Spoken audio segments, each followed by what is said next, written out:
the law to kick somebody? Not actually. The Racial Discrimination Act, based on nationality? Israelis aren't a race. Nationality. Yeah, but the police are here watching over everything that's happening as well. Come up the street a little bit here and you can see there's two groups gathered here. You've got the Free Palestinian side, the pro-Palestinian side. On the other side, you've got a small group of Israelis there. They're from the community. This is most likely their neighborhood. We don't go to anyone else's area to cause a fight. We need to be here to stand for our people, because if not, we don't stand here. The police aren't protecting. They're praying, they're saying in Arabic, calling for the death of Jews, the death of Yahuds, the death of all of these people, and the police just stand here and don't shut us down. So you're siding with Jews against your own people? You're not his people. We're not his people. Aren't you a white Australian? Jesus is his people. Jesus was a Jew. Out. Let's go, mate. Let's go. Let's go, please. Let's go. No, don't put your hands on. Yeah, well then just go. Don't put your hands on. Leave our event. Islam has no place in this country, and neither do the Jews. Why? Hebrews 8. Have you read Hebrews 8? What? No, I will leave.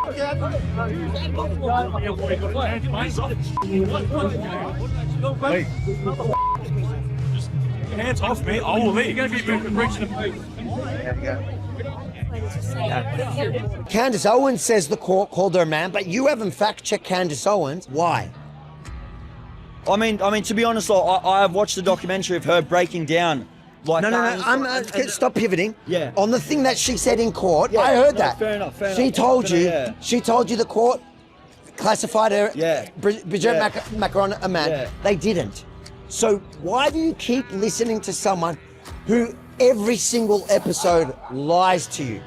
I genuinely believe that she is the biggest truth teller ever. Do you ever fact check her?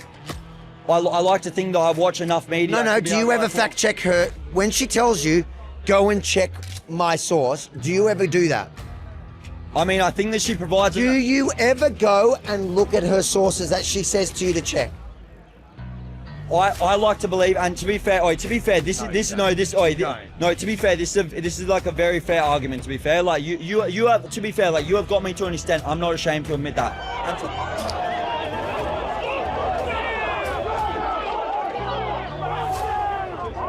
OC spray has been deployed.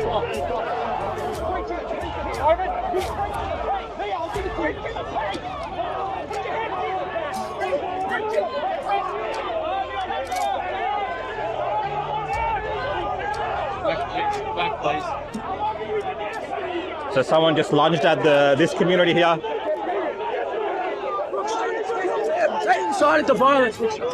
You've justified October 7th. I want to know. You're saying that there's a genocide happened here. So would you justify? Do you think Australians have asked for it as well? You said Israel. Look at history. No, the British have. Yeah, absolutely. Australians, you're white Australian. Did you ask for it? If you don't know my ethnic background. Sure. Do you think white Australians asked for it if they get attacked by Aboriginal terrorists? Yes or no? Looking at history, using your own logic. Tell me what the attack looks like. You need to know what the rape, the beheading, the kidnap. You want to. Anyway, I've had enough. Please leave me alone. Mate, you've come here to an event condemning anti-Semitism. Why would you do that? Mate, can you tell him to leave me alone? Like, I'm happy to just stay here, but can you get this guy to leave me alone? He's trying to do the old snitching trick that I taught him last time we. He was already arrested. Was that you? All right, mate. You're under arrest. Sorry to move on. Go home. Have a shower. I am home. I am home. I am home. I am home. I'm with my people here. I'm with my Australians. What do you want to do, man? I'm home. I'm with you. I'm home. I'm Australian. I'm home. I'm Australian. One of us, Roger. I'm Australian. One of us. Look at you guys. Look at you guys. I'm Australian. Cowards. Matthew, you say you stand by everything. You still stand by. Do you still stand by Israel targeting hospitals? You said Israel targeting hospitals, Leave me alone. but you fueled the anti-Semitism. I don't care. I don't care. I don't care. What you've done to Jews in Australia, you didn't leave us alone. You made Israel, you demonized Israel. You said that they were targeting hospitals, which is illegal under international law. You fueled the anti-Semitism in Australia. Do you want to apologize? Do you not think that the ABC should be defunded? You stand by reporting that Israel broke international law by targeting Hamas terrorists. You admitted they're terrorists. Please leave me alone. I have said what I've said to you. Please leave me alone. You should hold your head in shame, Please mate. leave me Your alone. head in shame. Please leave me alone. You are the reason. You seem to have done a lot of stuff for women, is that right? Sure, and gender equality was one of my central issues at the last campaign. What is a woman, though? Can you define it?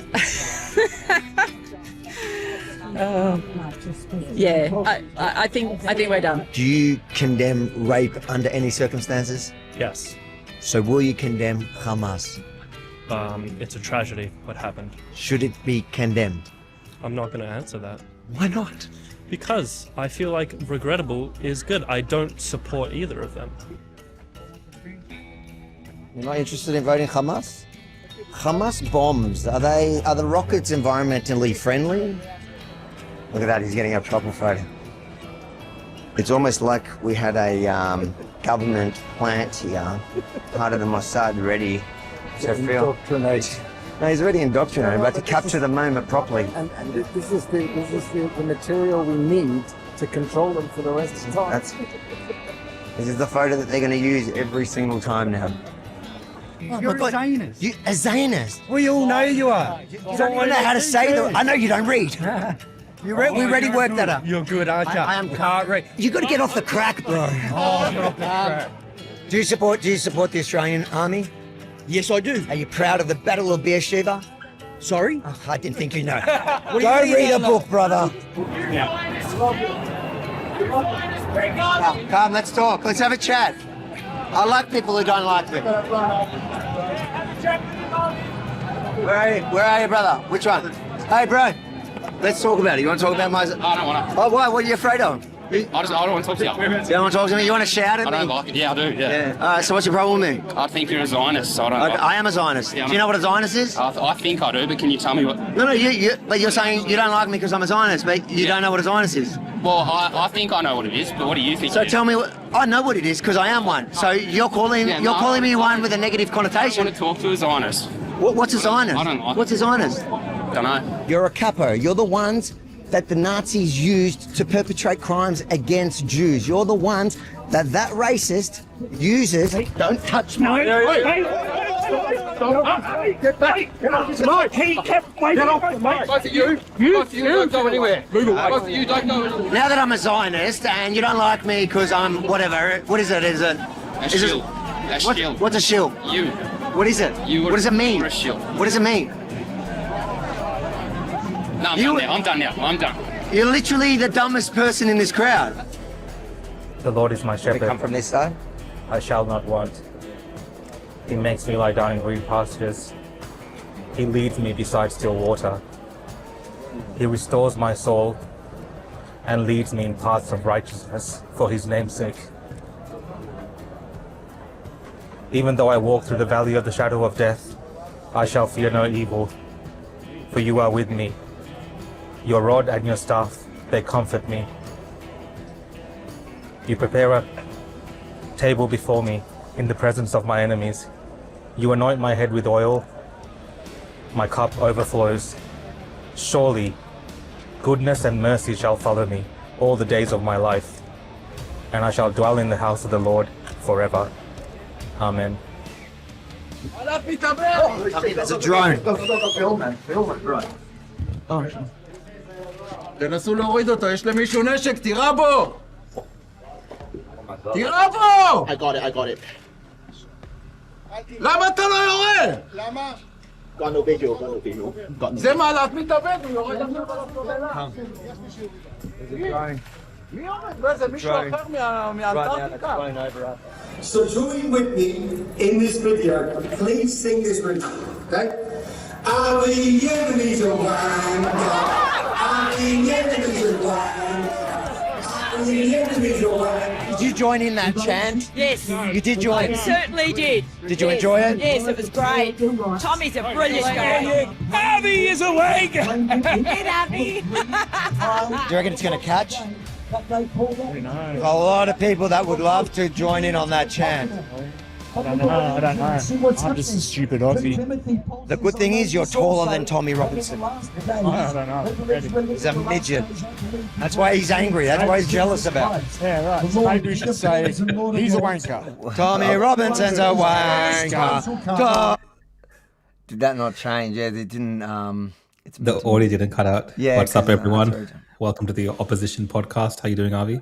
I'm very good. How you going, mate? Yeah, I'm doing good. It's actually Sri Lankan New Year, so I've been spending time with the Sri Lankan side of the family. So a bit of celebrating of heritage there. So it's Sri Lankan New Year's. Happy New Year. There you go. Yeah, I didn't know about this. How come I wasn't invited to anything? Nothing. Nah, there's no...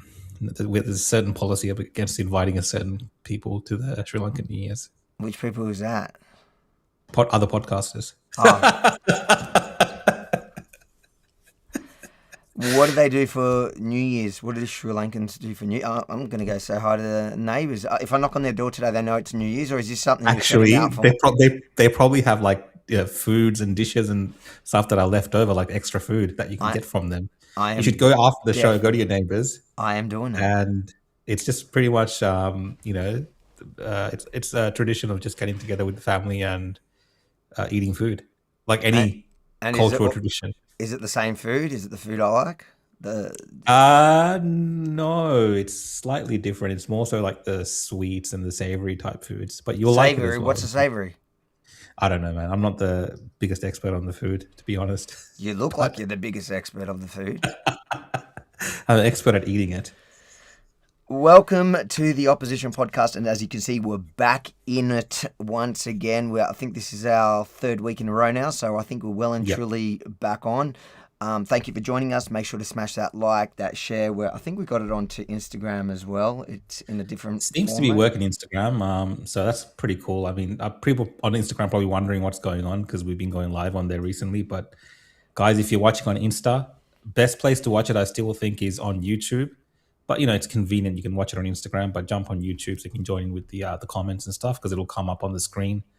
And you can do super chats as well and join the conversation in that way. Now, speaking of comments, obviously all the super chats we will read. So thank you in advance for everyone that gets involved in the conversation. Super chats, it also supports our work here, but you get to direct the conversation. You get to have your say and we read it out. Even if you want to say something mean about Rukshan, you're free to do so. I have full control over the super chat comments. So I'll just pretend you didn't give us, we will read your chat. I will read your chat even if it's mean against me. But aside from that, there's a fair bit making news at the moment tonight. So what we're going to do is the news style is where we pick a specific story that is really basing the podcast around, which obviously today is the DEI of the ADF in the current climate and in comparison to the US and what's expected of us, what we think we could even achieve or do. But we are also going to touch on other news of the week, essentially, or news of last day or so. On that, I think let's just start with the story. There was a bit that ended up breaking later on in the day, so we'll touch on that after. But first, let's just come to the news that we wanted to discuss today. Australia's new phase of a military evolution. Guided surface-to-surface missiles being tested on home soil.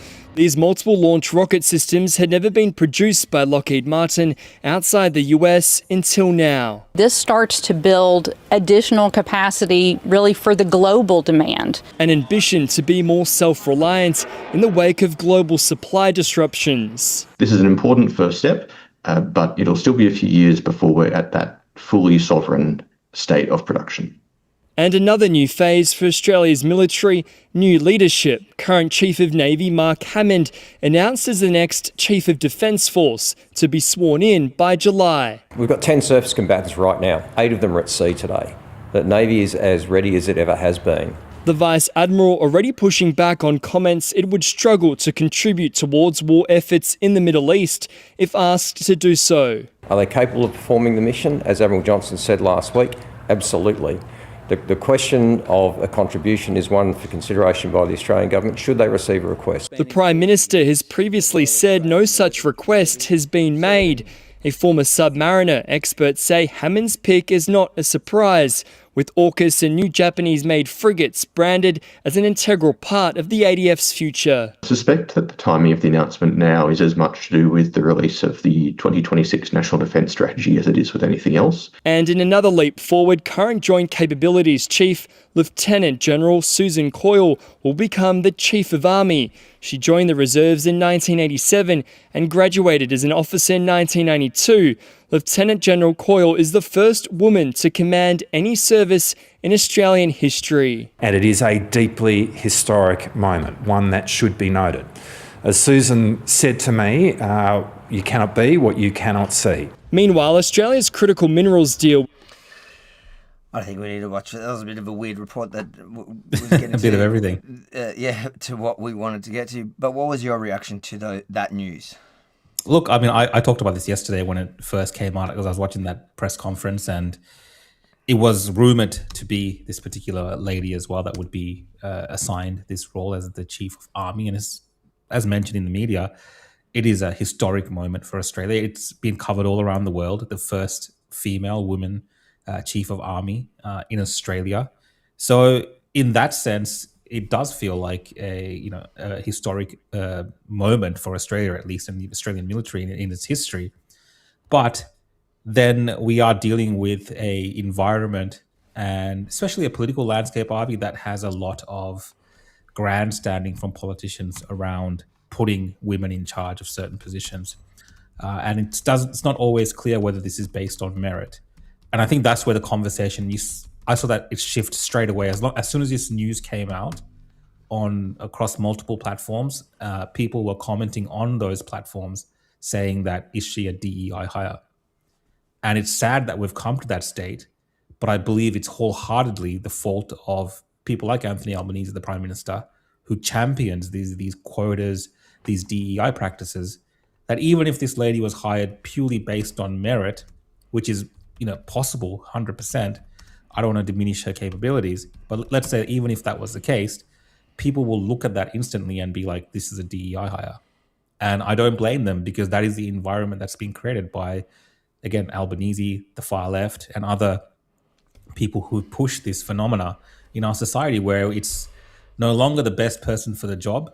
It is, someone that fits a certain category. In this instance, it's a woman. Other times it's a person of color or an immigrant, whatever it is. Like, there's different categories that these political leaders and these institutions, and even things like the military in Australia, for a long time, you've seen this progression of them becoming this place that pushes these type of ideologies. So unfortunately for her, she is going to get this criticism, and people are going to look at her as potentially being a DEI hire.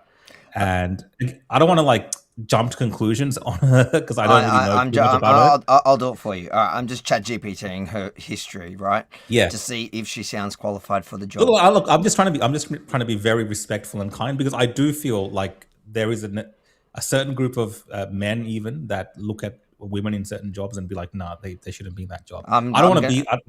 I'm not like that 100%. I'm gonna be that person. I don't think that a woman should lead the Australian Army. No. It depends on her. It depends on her experience. If she's someone that's seen hardcore combat and she, exactly that's what I mean. There is barely any women on the face of the planet. It's very recently. You're Kurdish. There's certain Kurdish fighting forces that have women that have fought bravely and strong. There's not many militaries in the world where there's going to be a woman with, let's say, Ben Roberts-Smith kind of. I agree. I agree with you. Battle experience, right? So she joined the army in, like they said, 1987 in the reserves. She was a reservist. Studied at the Australian Defence Force Academy, then graduated from the Royal Military College in 1992. Commissioned to the Royal Australian Corps of Signals, specialising in military communication and information systems. Dude, there's nothing about her that I could see here just at first glance that give you any kind of thing that she would be qualified for this. She's had multiple overseas deployments in active operations, including East Timor, Solomon Islands, Afghanistan, Middle East.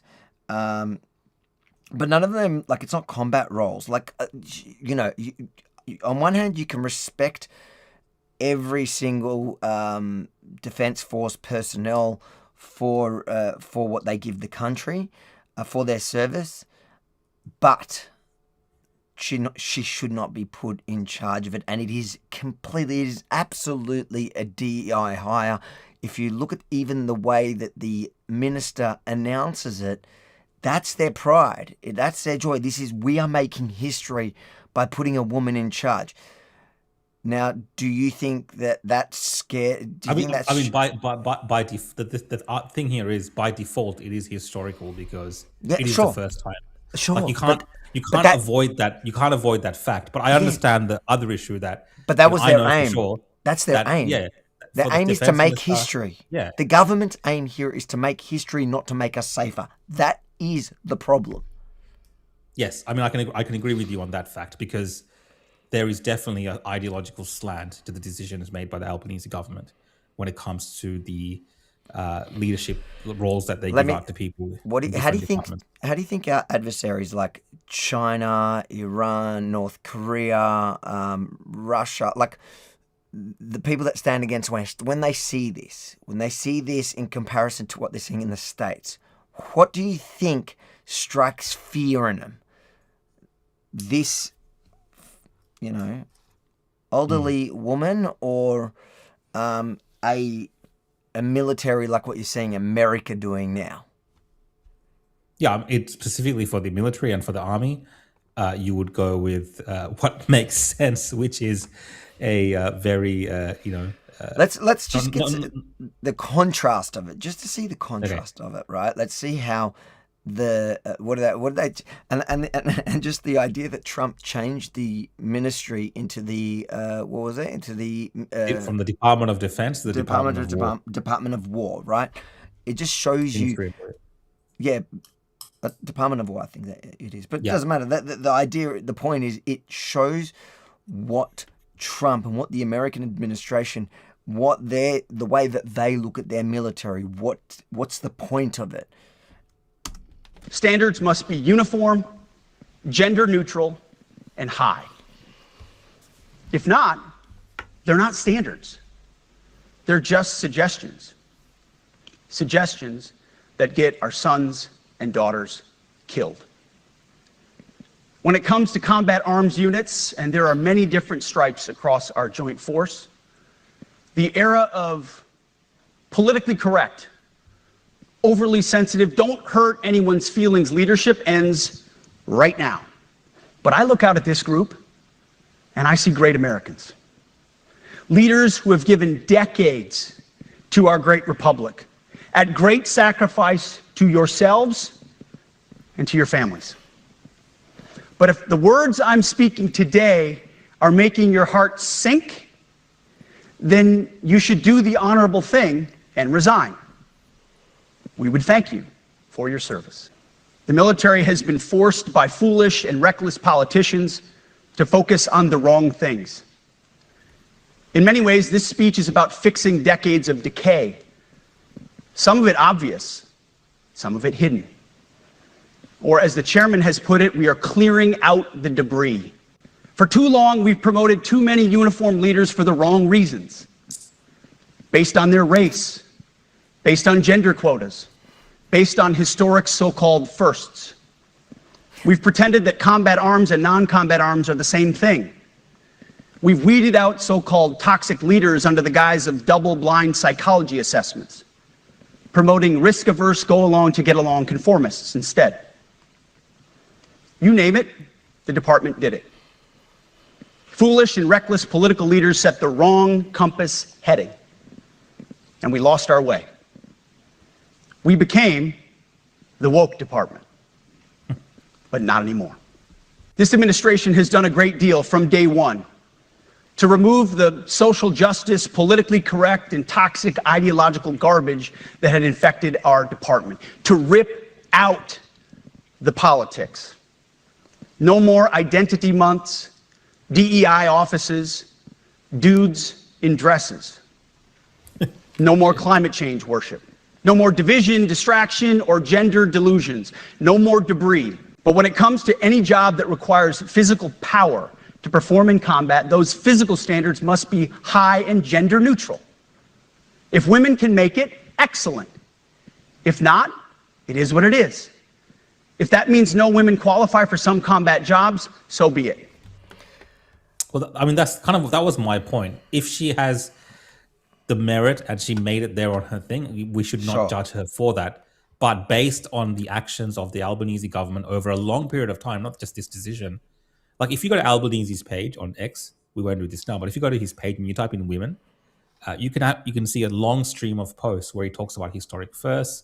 He talks about the gender quota in his own ministry. Exactly what Hegseth was describing there. Yeah, and he makes a point of it. The Albanese Labour government makes a point of the fact that there's more women in this role in the government or in administrative roles in the government, and he takes photos with them, and he does the whole parade. He parades them as a point, as an ideological point. So that has also, I believe, and I know many Australians believe, based on their reaction to this, has seeped over into our military. Not just recently, but for a long time, we've seen bits and pieces of that in the messaging that they put out to the public.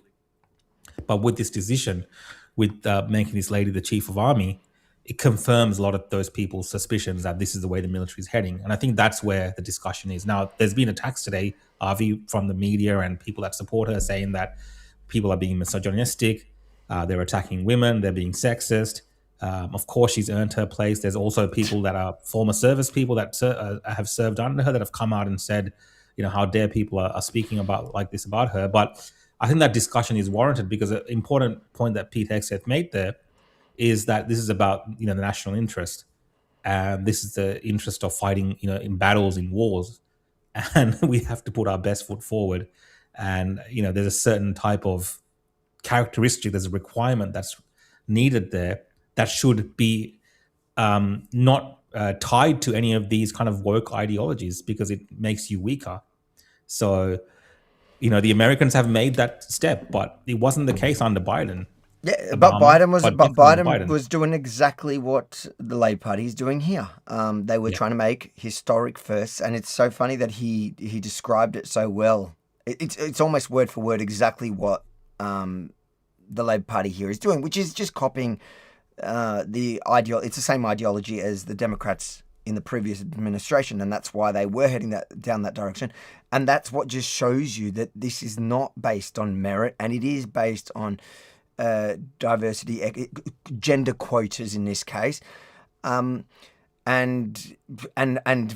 more specifically for Labor to be able to go, we had another first. Because all these politicians, especially left-wing politicians, it's all about being the one that's remembered in history for doing whatever thing, whatever change. With Rudd, it was the apology or whatever. Each one they seem to have, they want to outdo the other in making a historic first at some woke action.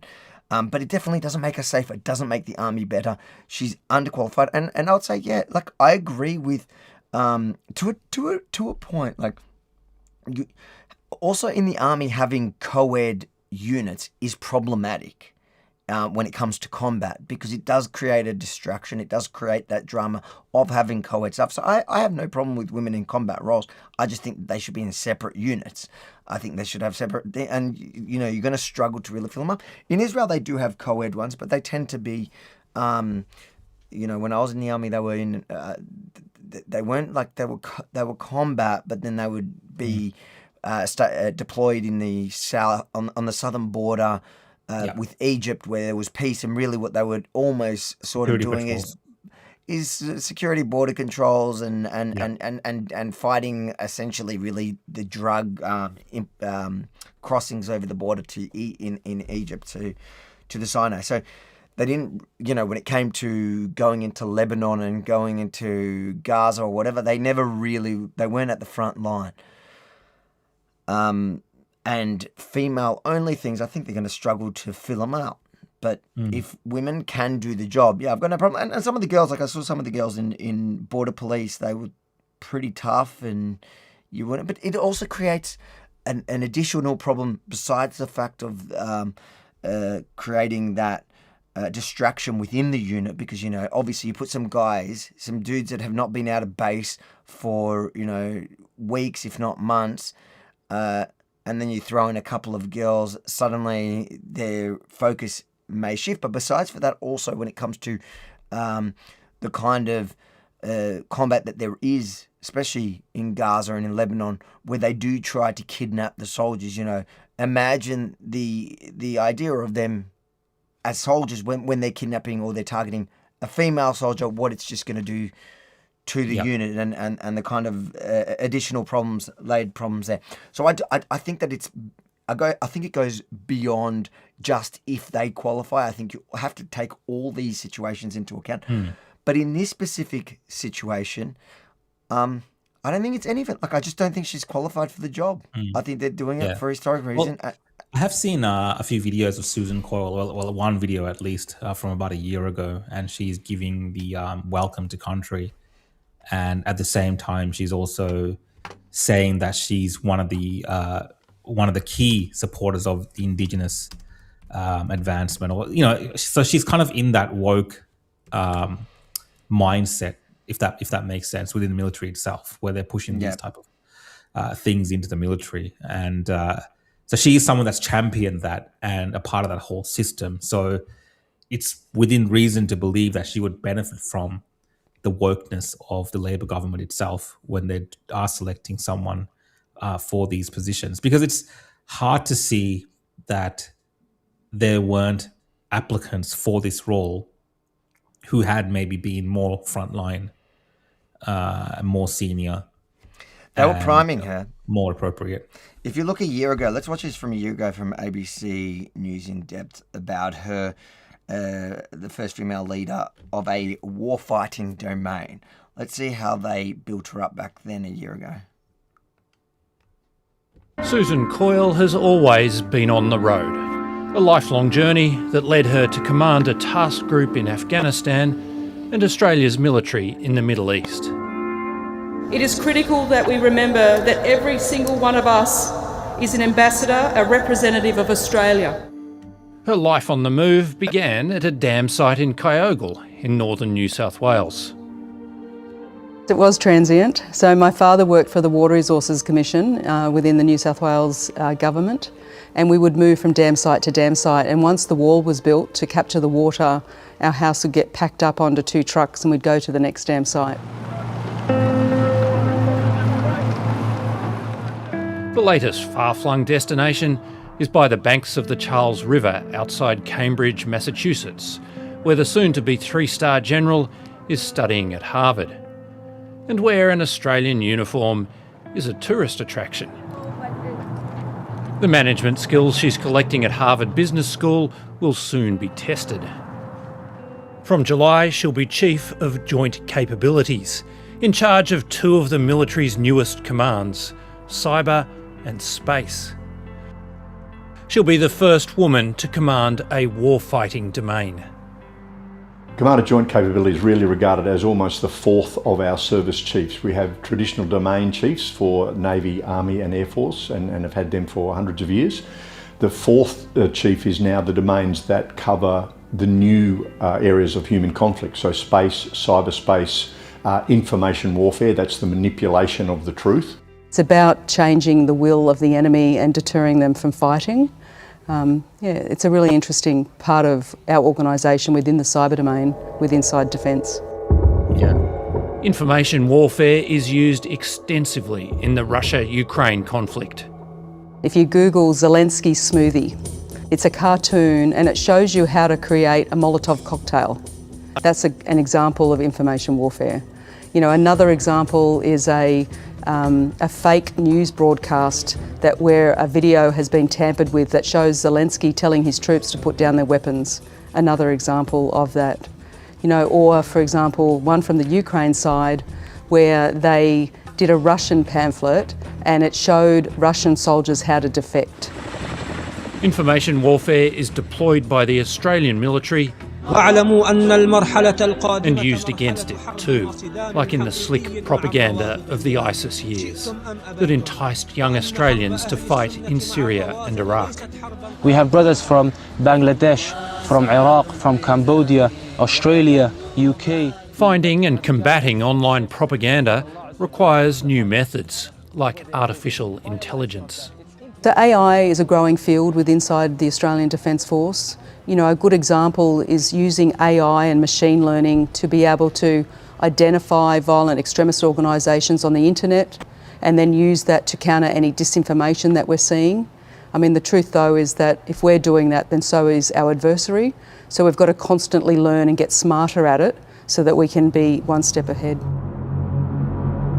Coyle will also oversee Australia's embryonic space command.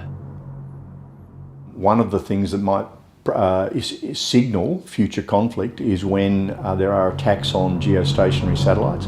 Things like GPS. We're all incredibly addicted to GPS. We mightn't know it, but of course Google Maps on our phone relies on that, but so too does encryption, which means our banking processes. All of those require what we call precision navigation and timing from space. So Australia needs an understanding of what is happening in space. We call that space situational awareness. Retired Major General Gus McLaughlin has known Coyle for decades. Yeah, in some ways she represents a transition in the officer corps of the Army. The 21st century domain, space, cyber, information warfare, requires a new generation of officers who've come through, the digital natives who understand that environment. Fighting on new frontiers comes with old-fashioned problems, like enticing and keeping highly skilled workers. We're a more technologically advanced military now than we've ever been, so we're competing with major companies for software engineers and the like. I mean, that's problematic as well. But I think ultimately, you know, we just have to create something where people want to be a part of. And I think once people get in the door, they love it. And then it's up to us as leaders to make sure that they feel valued and empowered and want to stay for as long as they choose to. Susan Coyle has shifted base 28 times in her career. Her husband Mark also serves in the Army. I know only too well, as both a serving wife and mother, the sacrifice that our families and our friends make to support us. I was very conscious that for my children, once they hit high school, we tried to have stability.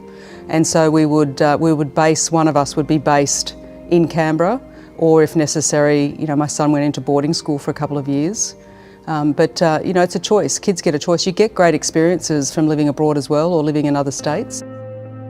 When Coyle joined the military, around 10% of soldiers were women, and the highest ranked female officer was a colonel. When she's promoted to Lieutenant General in July, she'll be one of 3 female 3-star generals. Perfect. I went to the Defence Academy with the other ladies. I've known all of them my whole life, and there's plenty more of us. There's lots of really good women coming through who have worked really hard, have done all the right types of jobs, and I think are being recognised. It's a wonderful place to be. She seems like a lovely woman, but not the head of our fighting force, of our defence forces. It does feel like the feminisation of the Australian military, for sure. The way that whole thing was packaged and presented, it does feel like, you know, that same pursuit that we're seeing around the globe of these gender corridors from these left-wing governments. Definitely feels like that. Let's read a couple of the super chats and then we'll get back to, because obviously this all comes at a time, at actually a very pivotal time in world history, a time where we need to step up and take control of our own defence, and because we are alone on this side of the world, and it looks like we're going to be isolated because we've departed from our own friends. And is this who should be the one leading us into that? I personally don't think so, but let us know in the comments what you think. Let's read a couple of these super chats. Thanks for all the super chats, guys. Julian says, so good to see you back. See you both back on air. Have missed you both tremendously. I don't always comment. Just a pensioner from The Outback. Avi, how was the camel? Rukshan, I loved Sri Lanka, was there in 2001. There is so much in that comment, so thank you for the comment. What's this camel? What did you do with the camel? I ate camel in he's obviously watched my vlog. In Somaliland. It was actually pretty good. I know, I can tell they're being a bit dishonest that they want it, that they're happy to, that we're both in there. I'm assuming Julianne, so it's a woman. Julianne is lying about Ruksh being happy with Campbell. Thank you so much for your support. And Sri Lanka was nice. It's interesting, you come from the Outback. I wonder where in the Outback you're from, but from the Outback to Sri Lanka, they're probably pretty similar.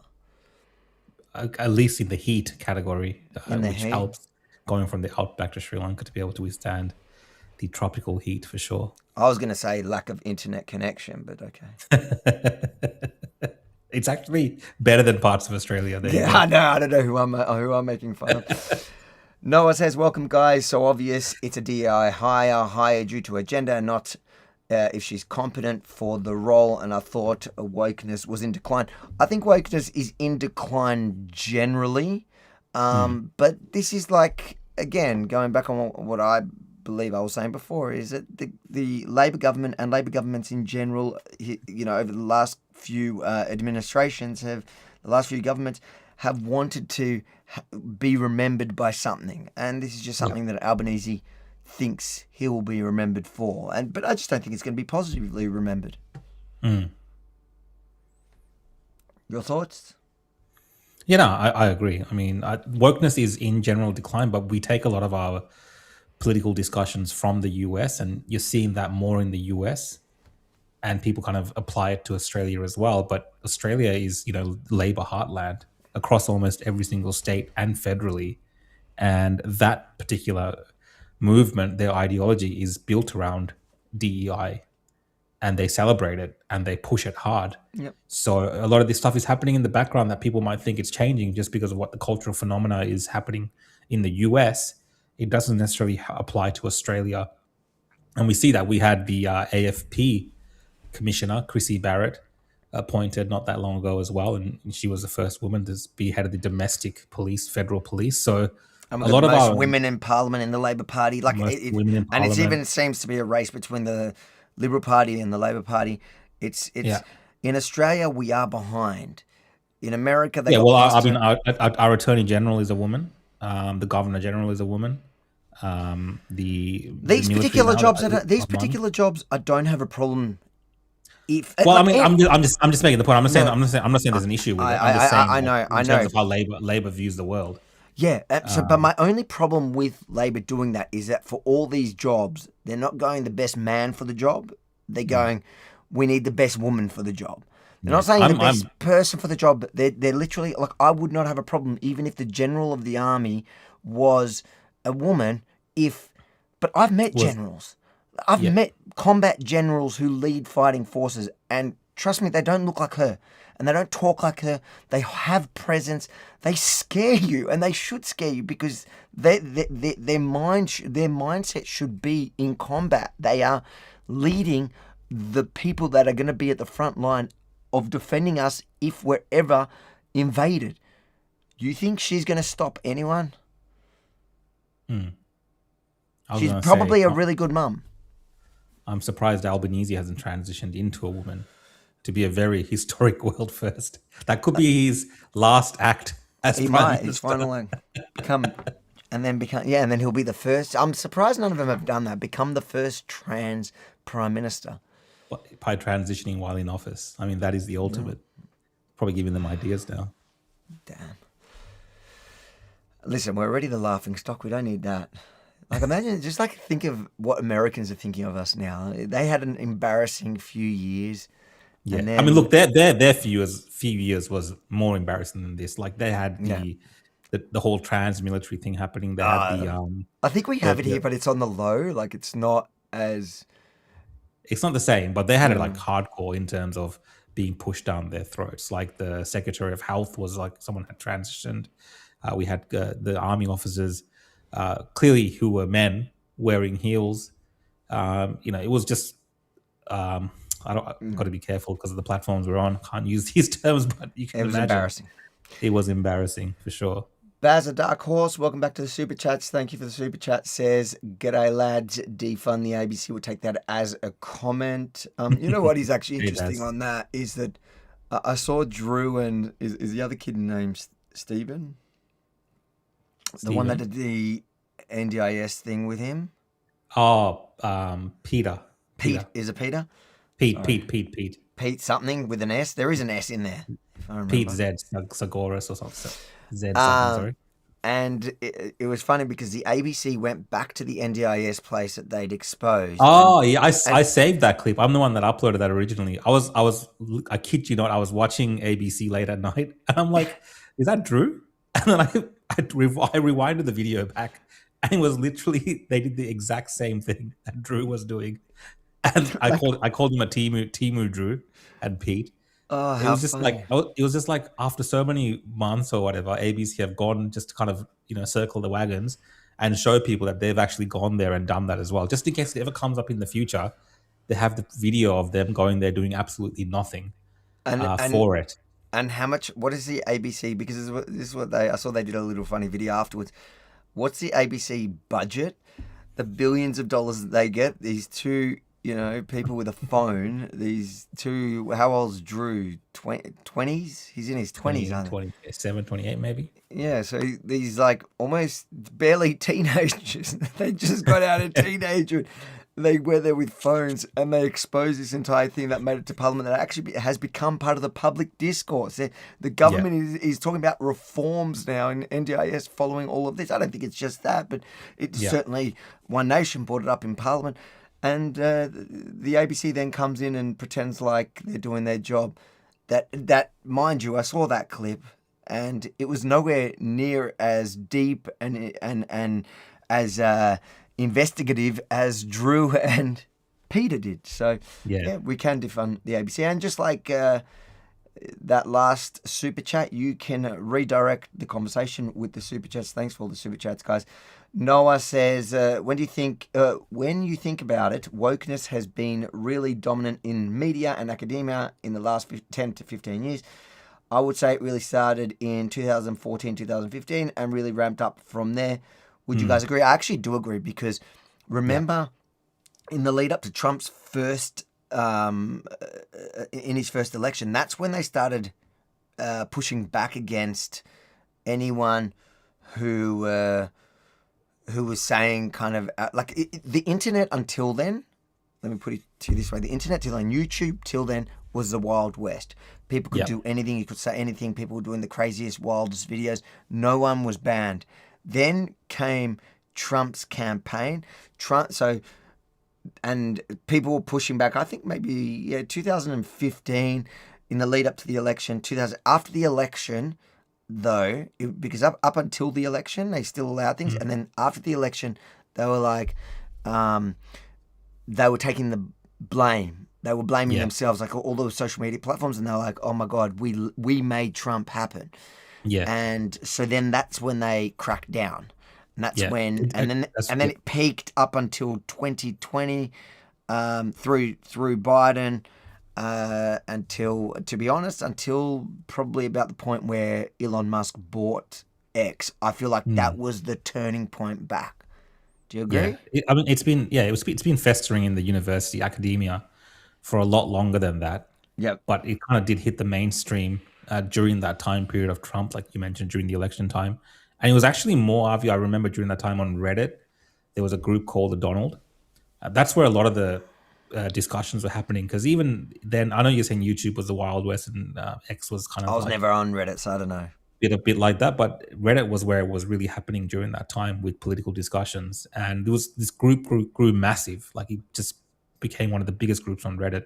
It's called the Donald, and it was just very interesting political discussions happening there around these kind of topics.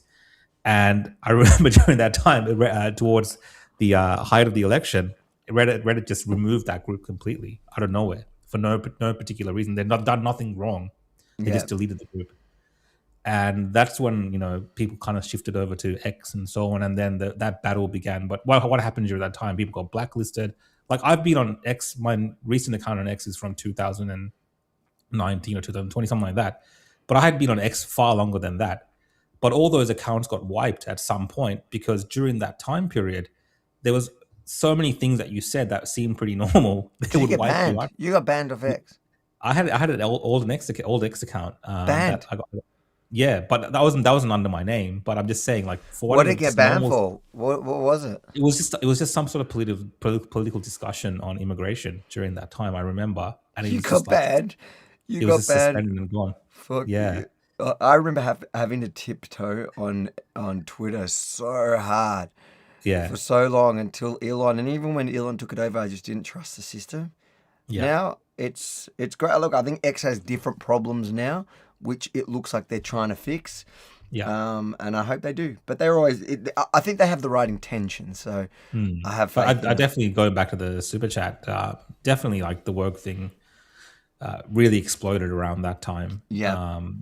And it became this kind of badge of honor for a lot of these lefties and those politicals, and even the brands. I think the brands especially thought they could leverage these kind of woke ideas in a positive light for them, which has backfired tremendously for many of these brands over time.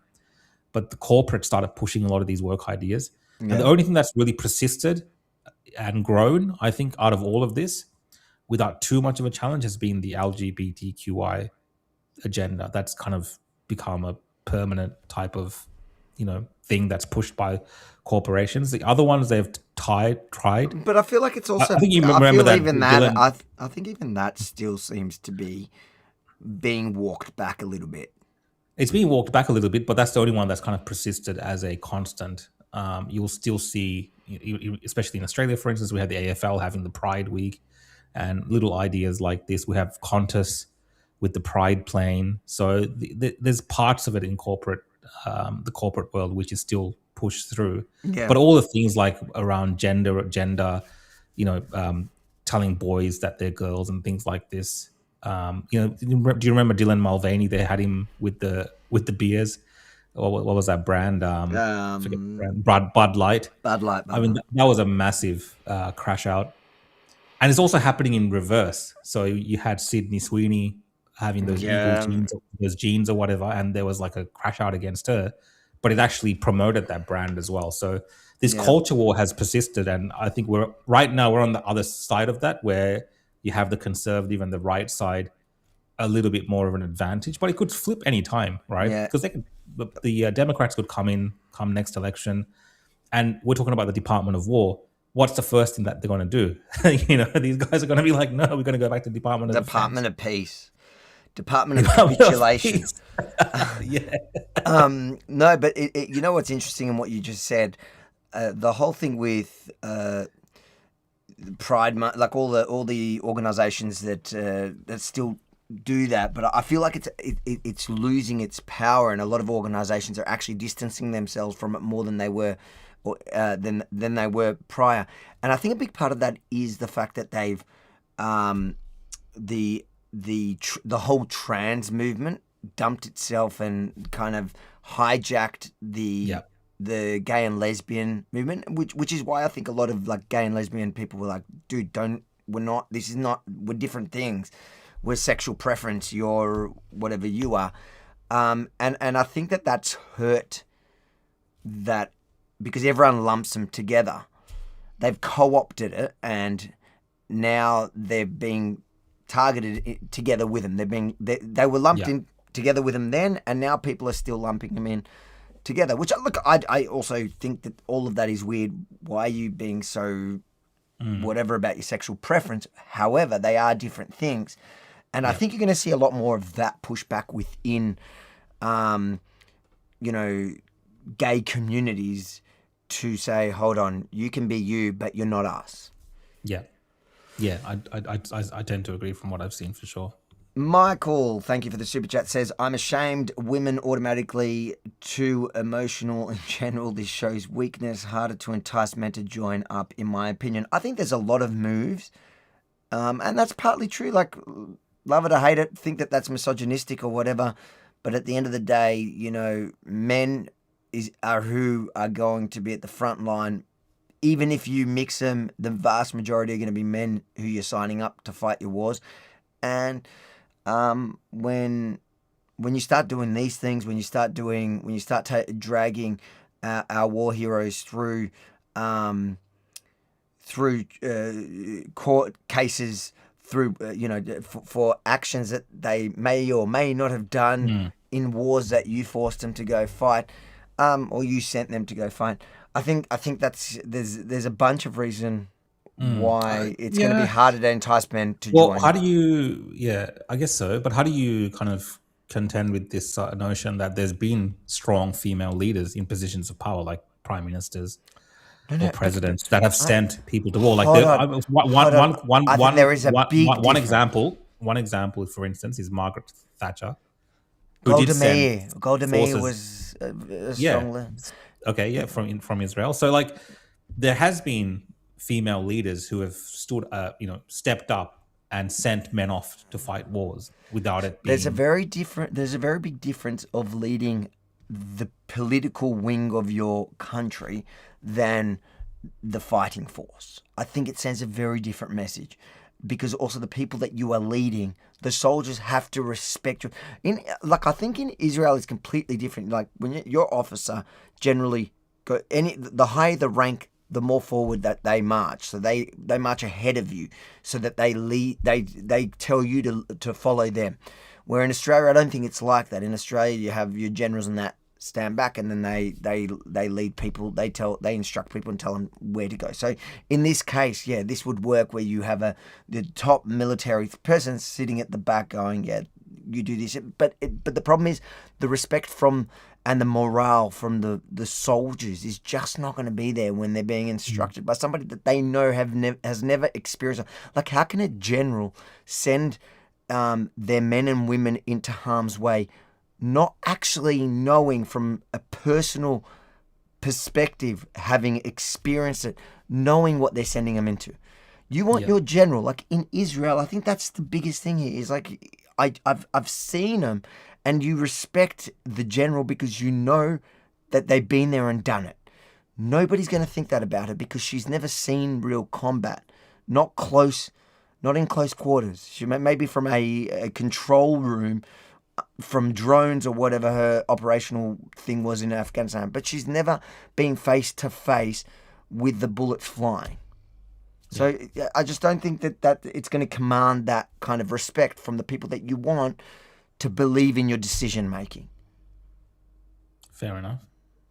But maybe that's just me. But at least we have a woman in charge.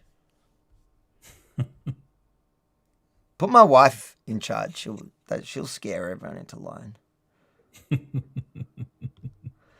Harry, thank you for the super chat, says, as much as I hate Russia and what Russia has done to Ukraine, at least Russia doesn't have wokeness and identity politics like we do. Work needs to go. And it's true. I don't think it makes them... I think in one aspect, Russia gets something right. And you can say that about all societies and all dictatorships. Like they generally do get this right. Like Hitler was anti-woke, I think.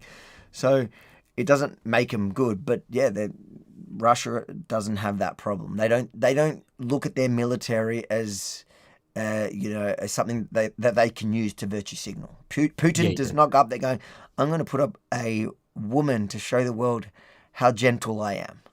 They're not doing TikToks, for instance. No. There was that very cringe video of the Swedish army or one of those armies doing a TikTok dance, and it was just super cringe. And that's kind of the thing. Outside of the West, most countries view their military as a lethal fighting force, ready to defend the nation. So there's not this kind of instructive wokeism being put out there. Because if you do see some of the stuff that the Australian military puts out to the public, they are trying to appeal to a wider audience in terms of recruits, I believe, is one part of it. A different generation, maybe, women, girls, young girls. I'm just saying from the materials that they put out, it's very intentional the way that they message these things. Whereas I've seen Russian commercials for their military that they put out, and it's literally just men jumping in there and killing people. Exactly. which is the difference. It's all in the PR, and are we making a weaker military overall when it comes to wartime? And if you question whether it's good or bad in practical terms, look at Victoria Police. They did the same thing. And look at what we ended up with. A lot of the real good, tough cops left because their partners were these little girls that just, when it came to being in the field, and I've spoken to a bunch of cops that told me this, they just couldn't rely on their partner having their back. And not only that, when they were going, this goes to what I was saying before, is when they were in the field, they felt this extra stress because they had to look after themselves, but then they suddenly had to look after their partner, specifically their partner, because their partner couldn't even hold their own. So it's problematic, and it is going to make you weaker, and it is going to make you a bigger target. Yeah. I hope that... It is a valid point. I have seen those videos as well, Avi, more so from American police of female officers struggling, multiple female officers struggling to detain a suspect. Have you seen videos in the UK? The UK. Because they don't even have guns in the UK, half of the police. Yeah, so exactly. They're at a massive disadvantage. Travis, thank you for the super chat. Avi, have you checked her actual experience? What assumptions have you made about DEI as opposed to her actual experience? Well, I did just do a quick search. I read out what we found on her. And I'm going from my two eyes. The basic thing that you can look up in 2 minutes that tells me that she's not somebody that has combat experience.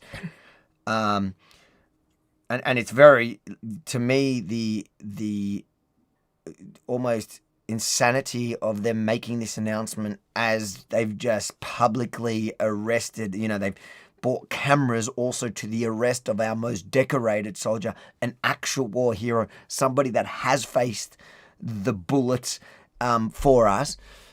That then they're announcing this girl who could not even do 100th of what Ben Roberts-Smith has done. And I'm not talking about the allegations, I'm talking about the stuff that he got the medals for. To me, it's like, yeah, that is a DEI hire. Otherwise, you would have somebody with Ben Roberts-Smith's experience leading our fighting force. And I'm saying it also from somebody that has, I have been in a military and I have seen what generals, and I can tell you now, when I met the generals during my service, they made me shit myself. But if I saw her, there's no presence there. She looks like she'd be a nice mum, which is cool again. It's just not a problem, but I just don't think, and it's amazing that she's willing to give so much of her life to service of our country. That's great, and I respect her for it. Just putting her in charge of the fighting force, to me, is only going to hurt us. I bet she cooks a mean dinner, though. Is that too far? I'm going to get in trouble. I'm going to get beaten up when I leave this studio. Mm-hmm. I love you, babe. You should be in charge. Noah says, did you guys hear that Dan Bilzerian is going to possibly run for Congress as a Republican against Rep. Randy Fine in Florida? He's a Nazi supporter, says he wants to kill all Israeli thoughts. Yeah, he's guy's cooked. Let him run. He's cooked. Yeah, I want an entertaining campaign to watch dissolve into madness. It'll be brilliant to watch the Jew destroy him. He calls him, I think, the fat Jew. Some of it's funny, but it would be insane if he actually won. But I don't think I don't think he will. I think everything he does is almost for clout, like his whole Jew-hating thing, and he sits there with photos reading the Quran, talks about the Talmud all day, but as an I think he's Armenian. You're like, dude, they genocided your people, and somehow it's the Jews you hate. Anyways, yeah, I think he blocked me. He doesn't like when you talk to him about the actual issues and get past the name calling, he'll block you. He's not into that. Osrita says, you rock whilst showing their pumped bicep. Oh, it's an emoji. That's emoji. Yeah, it always gets me. Thanks, Osrita. Appreciate Thank you this. for the super chat. Sometimes they make no sense, and then I've realised it's an emoji. Baz Dark Horse says, I want BRS in charge of our army, not this nice lady. She appears nice. I agree. That's exactly what I'm trying to say. I know it sounds like I'm being super harsh to her. I'm not saying it to put her down, saying she seems like she'd be a great, nice mum. But I would want somebody like BRS to be leading the army. That's what I'd want. As a soldier, if I was a soldier in the army, that's what I would want. I think as a just the basics, you got to have seen some combat and potentially taken out a few terrorists in your time, or enemies, as a basics, I think. And look, Avi, the Australian military, unlike the US military, doesn't see as much, deployments, let's say. So the field might be a little bit shorter, but if there would be people in that caliber, in her same age 100%. range, even 100%. that have seen deployments in Afghanistan in that period of time. So there's definitely people that are up there that would have been vying for the job with her if they even looked at those applications. Like, it's potentially that they didn't even look at any other application, and this was, like you said, a foregone conclusion, especially based on what we just watched on the 7:30 report. It was almost like she was being groomed for this particular role over time. For sure. Lewis says, I also think another turning point to woke movement was the rise of Andrew Tate in 2022. He really was one of the only ones pushing back against it back then, and he got banned, but he paved the way. Is that true? I think maybe to a degree, to a point. There was others, but he came in like a whirlwind and just started saying shit that people weren't necessarily he was saying. identifying problems that were really annoying people. I think his solutions were cooked, but at the time, especially in the beginning, I think it was the beginning of a shift, and he was just there at the right time. I don't necessarily know if it was him that led the charge, but maybe in my memories, like... No, but he became the face of it. Yeah. He became the perfect target for the media because he was saying things the media could then use to diminish the entire movement and start banning people. Yeah. So that's kind of what happened with Andrew Tate, and the same thing's happening now. Andrew Tate's kind of fallen off, the wagon, let's say, in terms of his influence in this region, and you have this new generation of people like him coming through. One that's most recently popped up is Clav. Yeah. And you're seeing the same kind of build up around him because he's seen as the heir apparent of Andrew Tate. And 60 Minutes, the other day, did an interview with Clavicula, right? You saw that, yeah? Looks maxing. So, like, it's shifting, and every cycle, the media needs the freshest, newest face that can be put as the person that's causing the most trouble. That's saying the most outlandish, ridiculous things, so they can portray even the people who are moderates in that same frame of mind. Because, like you said, Avi, a lot of people agree with some of the things that Andrew Tate says. They share some of the similar sentiments about what's wrong with the world and wokeness. But because he says the extremes, what the media tends to do is point towards Andrew Tate and says, hey, look at that guy. That's what all of them are like. They're all extreme like him. And I think that's what happens every cycle. And right now it's Clavicula with all this looks maxing nonsense and stuff that he's doing, and 60 Minutes obviously. I just don't understand how he went.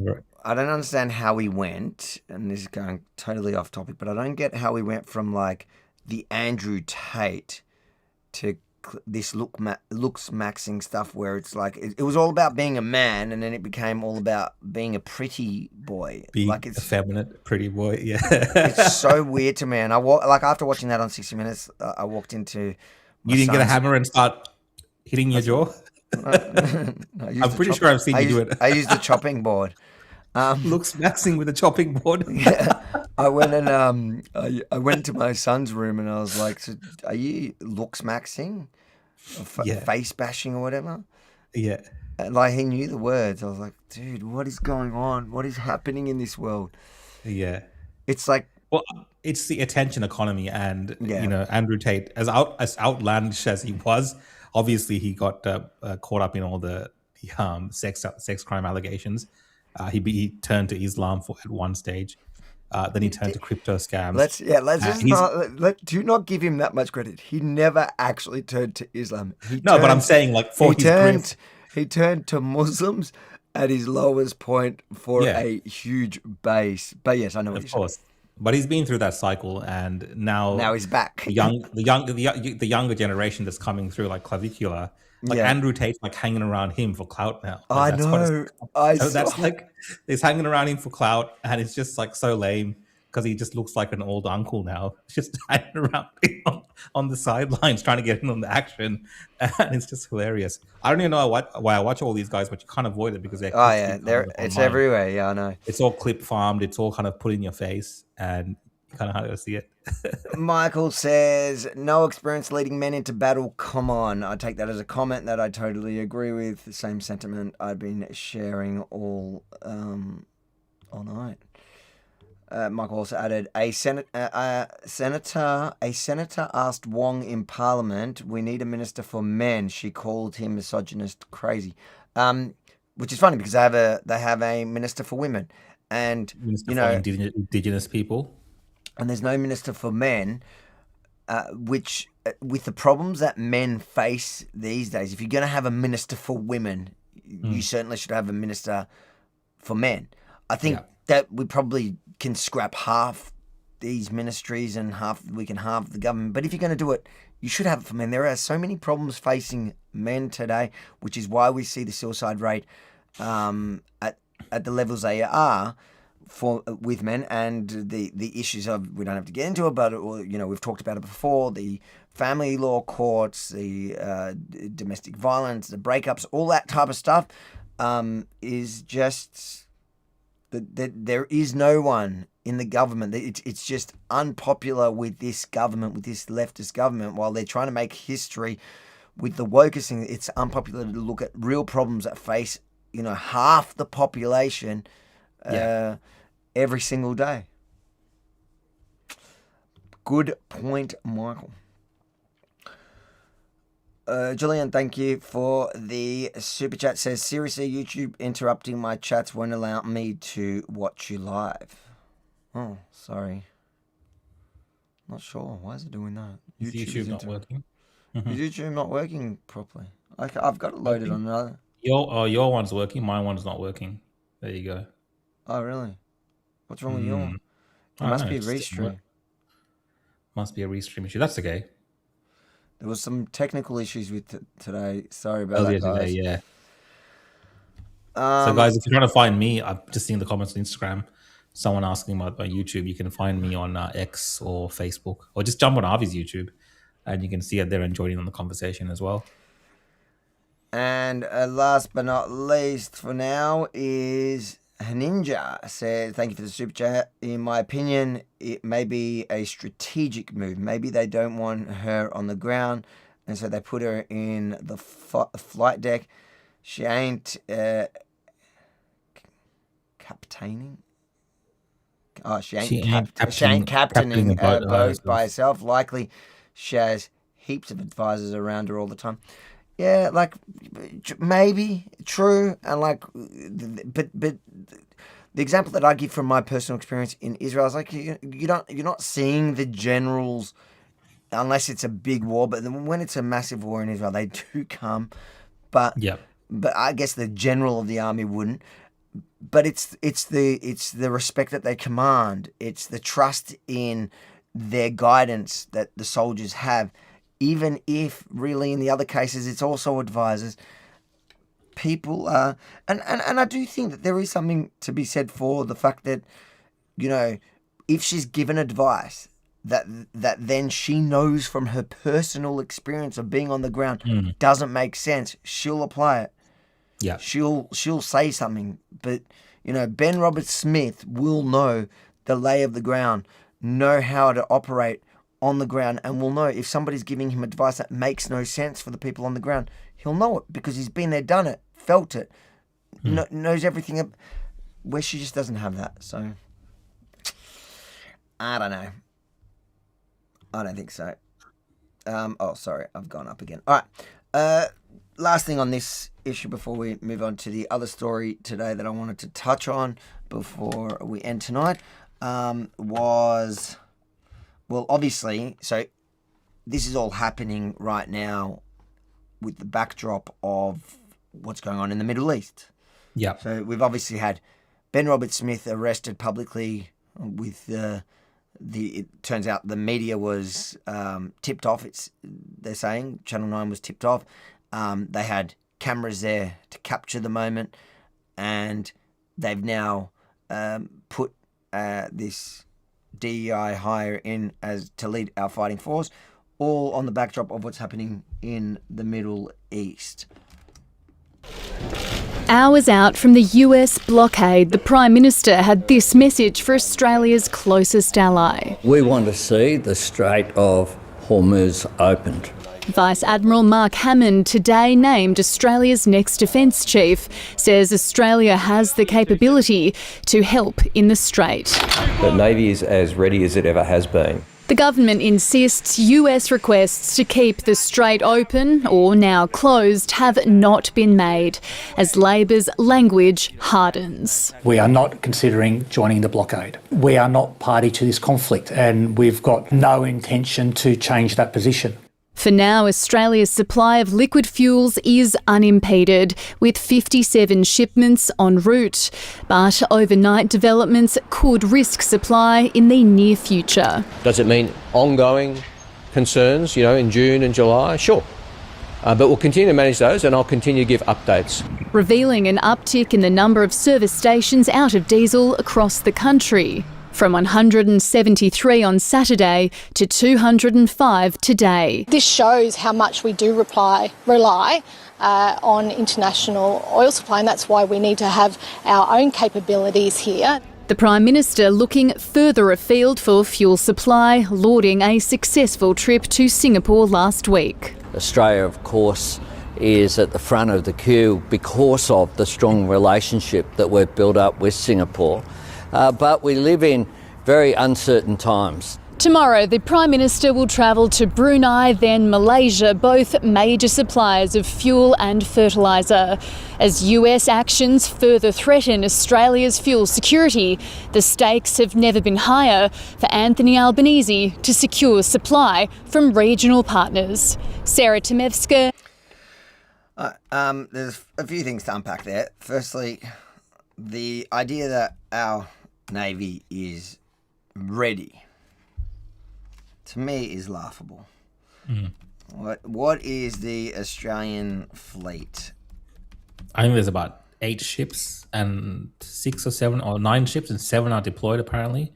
But a lot of experts, this is like, obviously, we're not experts in this field, but I've seen a lot of experts also make the same comment that they're in no shape or form to do the tasks required, but it's never going to be said out aloud by an Australian military chief if asked those questions. Like, yeah, you're literally giving up information about your weaknesses to the enemy. So we'll never know for sure unless the capabilities are required. Like right now, we have that one dedicated military plane. I forgot what it's called. That's helping the UAE. I think that's about the only real hardware asset that's been deployed specifically for this particular conflict. There must be other assets in the region that we have, and of course, soldiers, and they're talking about SAS deployments in that area as well, maybe for training, whatever, just to be on standby. But yeah, it's hard to see that we're as capable as being portrayed by Albanese. And the interesting point of all of this is, like, Albanese will come out there in that press conference and be like, we want the Strait of, we want the Strait open. Just saying these statements, and at the same time, the Labor government will be admonishing the Donald Trump administration, or saying things like, they don't want to be involved. It's not our conflict. I would think that these countries, not even just getting involved in the war, but to ensure that there's free passage of oil tankers, would take part in the blockade by putting pressure on the Iranians, or trying to even help with the minesweeping activities in that region. But we don't get those kind of commitments from Australia or from other countries, Avi. So, everyone's trying to take this hands-off approach and magically wish that something works out. Yeah. We're kind of at the mercy of whatever happens between America and Iran. We have no influence whatsoever as a country Yeah. on anything that's happening, even political influence. Like, any phone call that Albanese is making to Trump, or any leaders making to Trump or their counterparts, is not. And I think we have even less doing because anything. I think we have even less. We're not. Yeah. Because We're not we've held up high. he sees that we've abandoned him, and this is the first time in history that that we have abandoned America in any conflict. And in this case, so if you look at I just did a quick search. You're looking at the U.S. Navy is roughly 6 times bigger than us. That's just in sheer size. But then when it comes to major combat ships, we have 11, they have 100. So they're almost 10 times our size. And the problem is we can barely, if we get attacked, we can barely hold,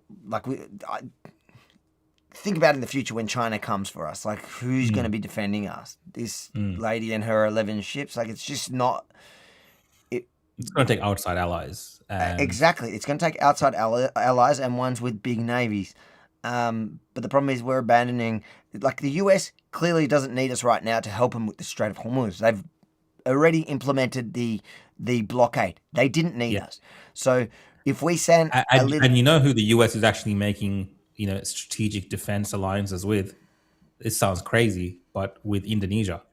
Yep. The US is having, the US currently right now has almost a better relationship with Indonesia than Australia. Yeah. And that's crazy. Because you wouldn't think those two countries could get along, but Pete Hegseth is meeting with ministers from Indonesia about security in the region. Yeah. Australia should be a part of leading those discussions. They should be coming to Australia for things like this. Well, I bet you the Indonesians are not going in the direction of first in history to nominate a woman to lead the defense forces. I think for them, they take it, whether it's actually a strong fighting force. I don't know. Theirs must be huge though. And I know that they are actually also leading as part of that group, I believe, that are taking over the Gaza Strip with Board of Peace, is it? The Board of Peace, but the actual manning of the soldiers on the ground. I think it's supposed to be a lot of Indonesian soldiers. They've definitely got the numbers. But it's just this idea that they take defence seriously and not like in Australia, where in Australia we really, really, really should be taking it seriously. We should be taking all of it seriously because from the internal and external threats that are coming for us, but we're too busy virtue signalling and a part of that. I think part of it is I think also we're very much, our government is afraid of China and the relationship that we have with them as being our biggest trading partner. They're terrified of overstepping the bounds. Yeah, but I don't think the whole what they're doing in this with abandoning America in this has anything. Oh no, it's not necessarily linked. No. To do with China, although it's funny because I feel like this whole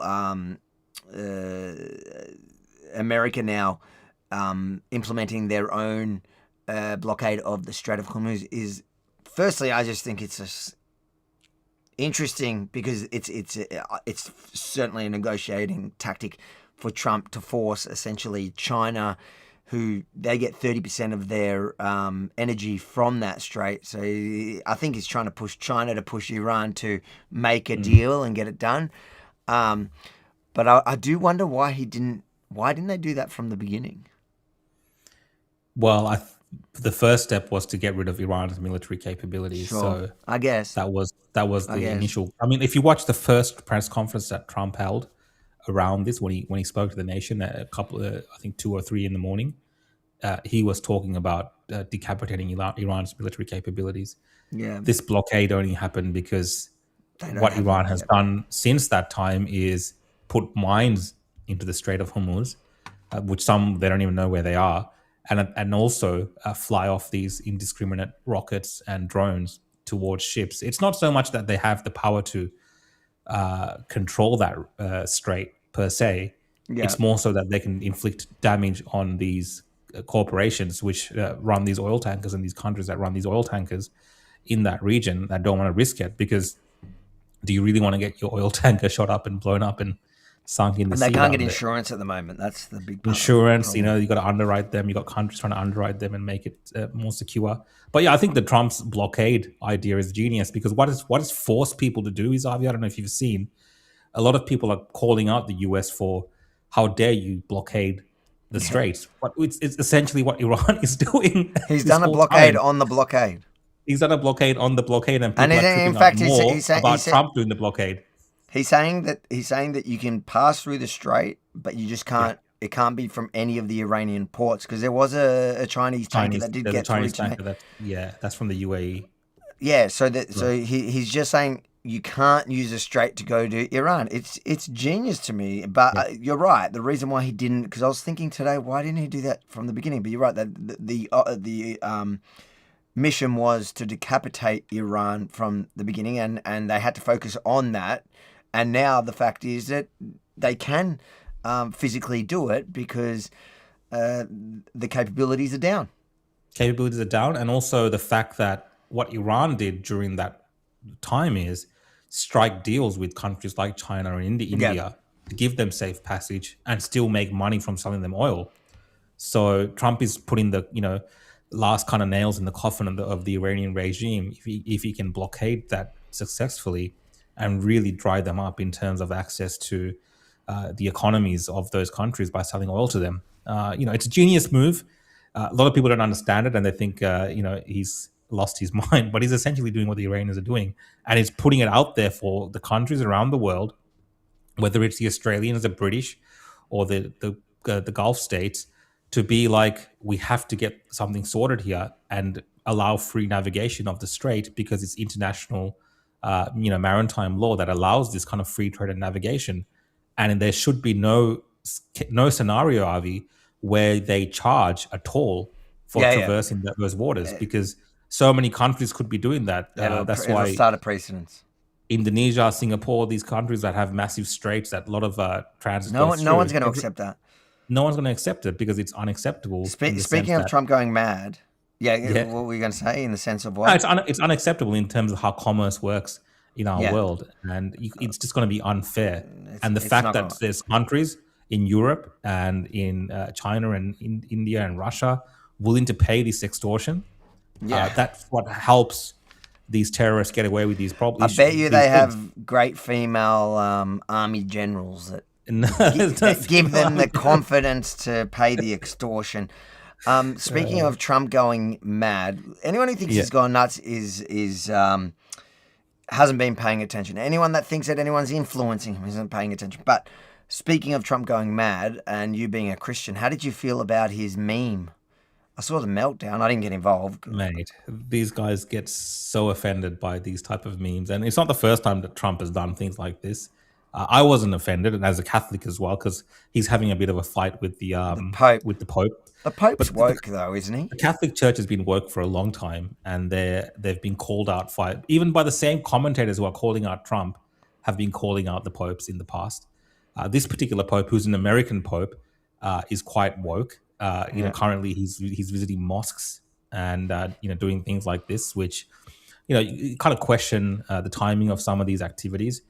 At the same time, you have bishops in America who have become very political and going on TV shows, right, to denounce Trump and his policies. And Trump makes a great point, because the church gets involved in politics, right? They make it their business. They get involved in politics. The Pope gets involved in political arguments, right? A lot of the times they say woke things that don't really offer solutions. We want peace. Yeah, okay, what does that look like?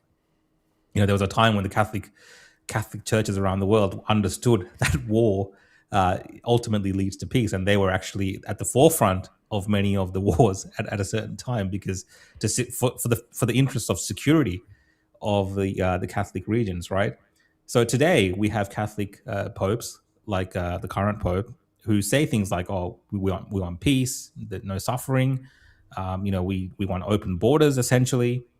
And they don't understand the ramifications it has on countries and on regions, and the fact that there are terrorists and there are people that don't care about your, ideological or religious views in this instance. Like the Islamic caliphates, ISIS, like none of them have stopped ever and thought, oh, what's the Pope saying? The Pope wants peace. We better not behead these Christians.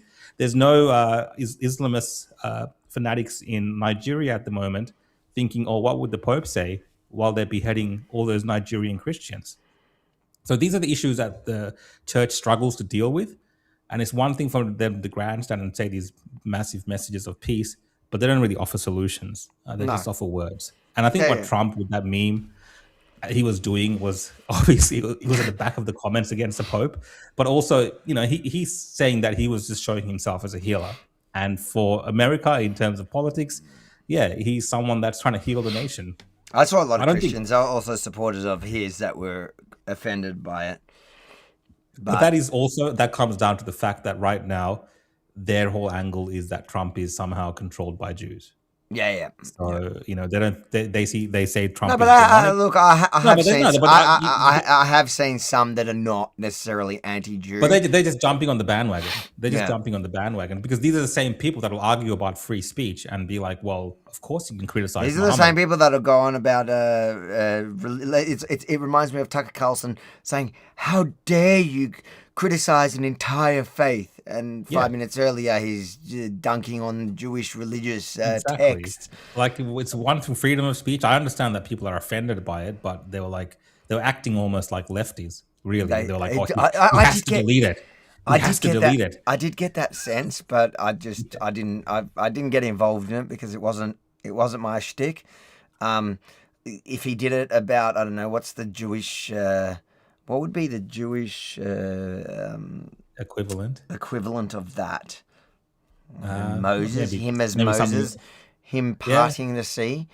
But they have done those things. No one's been crazy about it. Trump. This is not the first time that Trump has done. You know what? I want him to be super tough and depict himself as Muhammad. Don't dare him. He might do it. My last comment on this, Avi, is bring back the old Catholic popes and the Catholic Church, and let's restart some crusades and start reclaiming back some of the lost Catholic lands around the world that were originally Catholic. So that's what the Pope should be doing, right? That's what I think. I would like to see Hagia Sophia back in the hands of the Holy Roman Empire. I'm loving this. Rukshan. Okay, we're just going to change gears to a completely different subject. Let's see the report that they did on, let's see if it gave us enough from it. So this is the announcements from the Liberal Party. I feel like the Liberal Party is really, because this comes off the back of One Nation's internal policies being leaked, and suddenly the Liberal Party began to release their immigration policy, which sounded very familiar. National Affairs Editor Andrew Probyn joins us now from Canberra. And Andrew, with the Strait sealed shut, the Prime Minister's tonight on a new fuel-seeking mission. That's right, Georgie. Australia has no intention of joining America's blockade and is instead focused on finding alternative fuel supply, believing this crisis will have a very long tail. Anthony Albanese has tonight arrived in Brunei for talks with the Sultan tomorrow, and the PM will be in Malaysia later in the week. Now, closer to home, the Coalition has unveiled a tough migration policy. Angus Taylor vowing to deport non-citizens who don't respect Australian values. But One Nation leader Pauline Hanson has accused the opposition leader of pinching her policy. In the company of the Liberal Grand Master, Angus Taylor opens up a new front on an old battlefield. Australians are fed up with politically correct preaching on immigration. The opposition leader mounting a populist assault on once bipartisan policy to accept immigrants regardless of their race, gender or faith. But for an immigration program to work in the national interest, it must discriminate based on values. proposing the Australian values statement signed by visa holders become legally binding, including English as the national language, the rule of law, freedom of religion and equality of opportunity. If you do the wrong thing, we'll keep you out or we'll kick you out. Before echoing John Howard's 25-year-old slogan. We'll decide who deserves protection and the circumstances in which that protection is granted. We will decide who comes to this country and the circumstances in which they come. The coalition borrowing from Donald Trump's hardline border policy too. Every visa applicant would have their social media scoured. By targeting migration, Angus Taylor wants to tap community resentments stirred by the Bondi Beach massacre and unrest in the Middle East. But this is dangerous territory for a party of government, and he'll have to show great caution. It absolutely is dog whistling. They're just targeting migrants and not actually addressing the issues of housing and cost of living. Pauline Hanson accusing Angus Taylor of plagiarising her policy. Oh, come on. Everyone knows that I set the agenda with politics in Australia because I'm listening to the Australian people. And if they want to pick up my policies, good luck to you, mate. We are disgusted by the politicking of the Liberals today, trying to out-racist Pauline Hanson. Andrew Probyn, 9 News. Liz, firstly, she's absolutely right, not the Greens, One Nation. They are pinching her policies because they are reading the room. I don't think Angus Taylor delivered that slogan in the same kind of way that 25 years ago John Howard, like watching those two clips, it's completely different people. But this is why I'm thankful for One Nation, because they are shifting the agenda. They are shifting the focus. They are setting the agenda, really. Yeah. And these are good policies, and I don't know if anyone's going to believe them, though. What's your view on it all? Well, yeah, firstly, I concur with you that this is why a party like One Nation is needed. A lot of people try to dismiss the influence that One Nation is having, but what the Liberals in particular and the Nationals see from One Nation is that their voter base is moving in a different direction. And that causes them to then obviously rethink their policy position. So, you know, I would like to say Pauline Hanson does criticize the Liberals for not having these kind of views. So they are copying, but really it's the views that Liberals have had in the past when it comes to immigration, especially someone like John Howard at a certain time. So the Liberals have lost their way, and they're trying to come back to a party which perhaps is more representative of the mood of Australians visible today when it comes to this issue of immigration.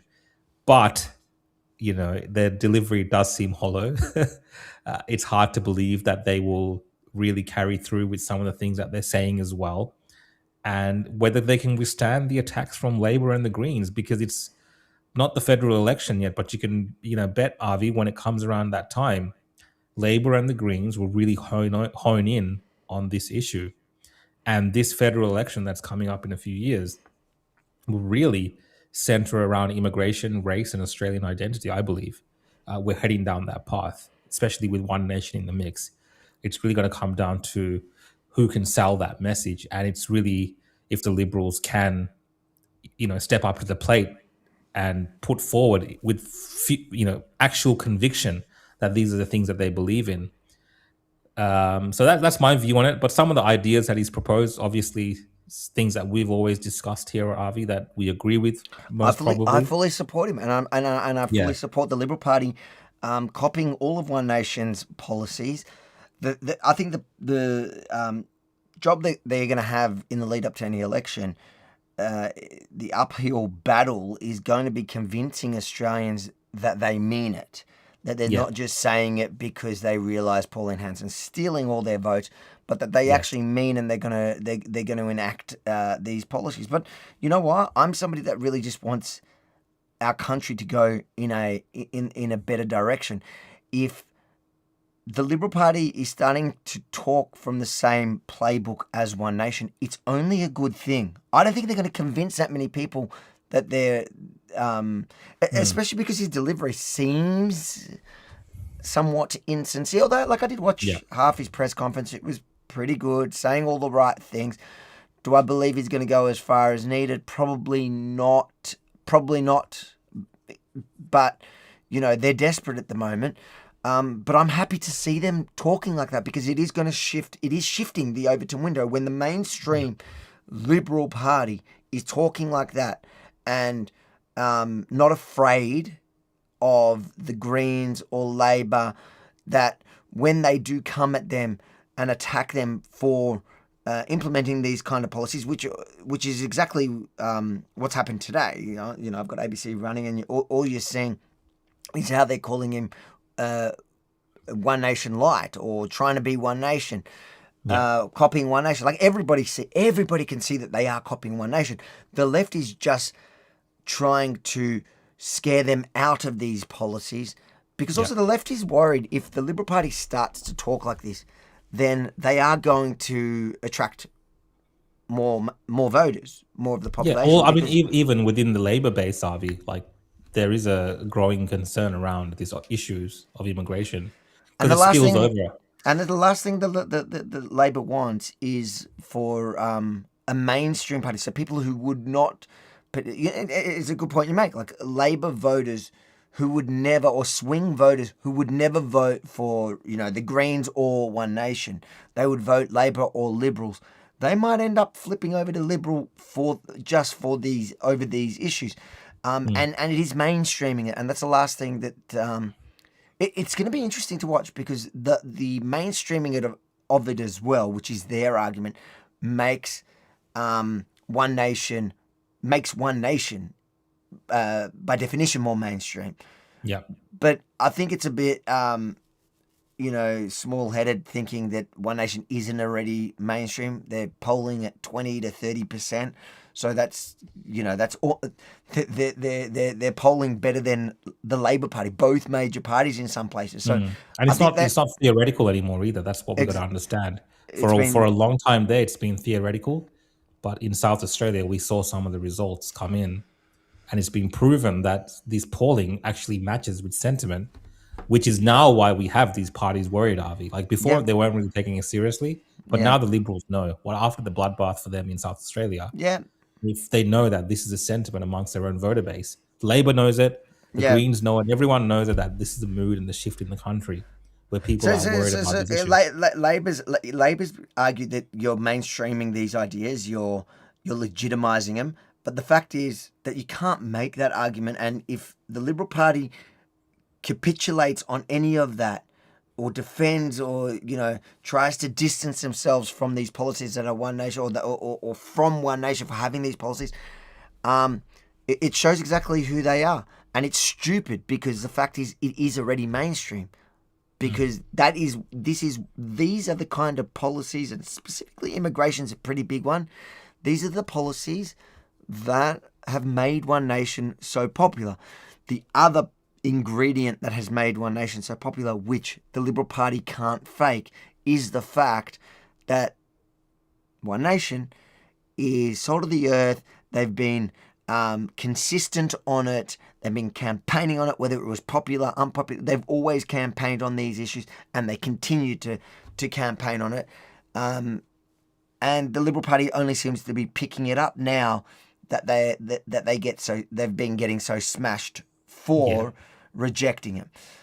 So I'm happy. I'm happy with this outcome. I support him. I want the Liberal Party. I want our mainstream Conservative Party to come back to conservatism. That's the only hope we want. Does it mean I'm going to vote for them? No, I'm voting for One Nation at this point. There's not much the Liberal Party can do to convince me otherwise. However, I might put them right under One Nation if they keep talking like that, because I'm thinking, okay, they're not the worst. They're not the worst option. That's my thoughts. Yeah. No, I mean, I agree with most of what you said. What didn't you agree with? It's the most. It's the. Look, I agree with all you said. I do personally feel like this is a kind of battle that the Labor would like to have as well. They love these dirty diversity politics stuff. I'm happy for them to have it because they're going to. They want to lose have it. Yeah, they're going to lose it. Potentially lose it with. They'll lose it with one segment of the Australian public. But they'll lose it.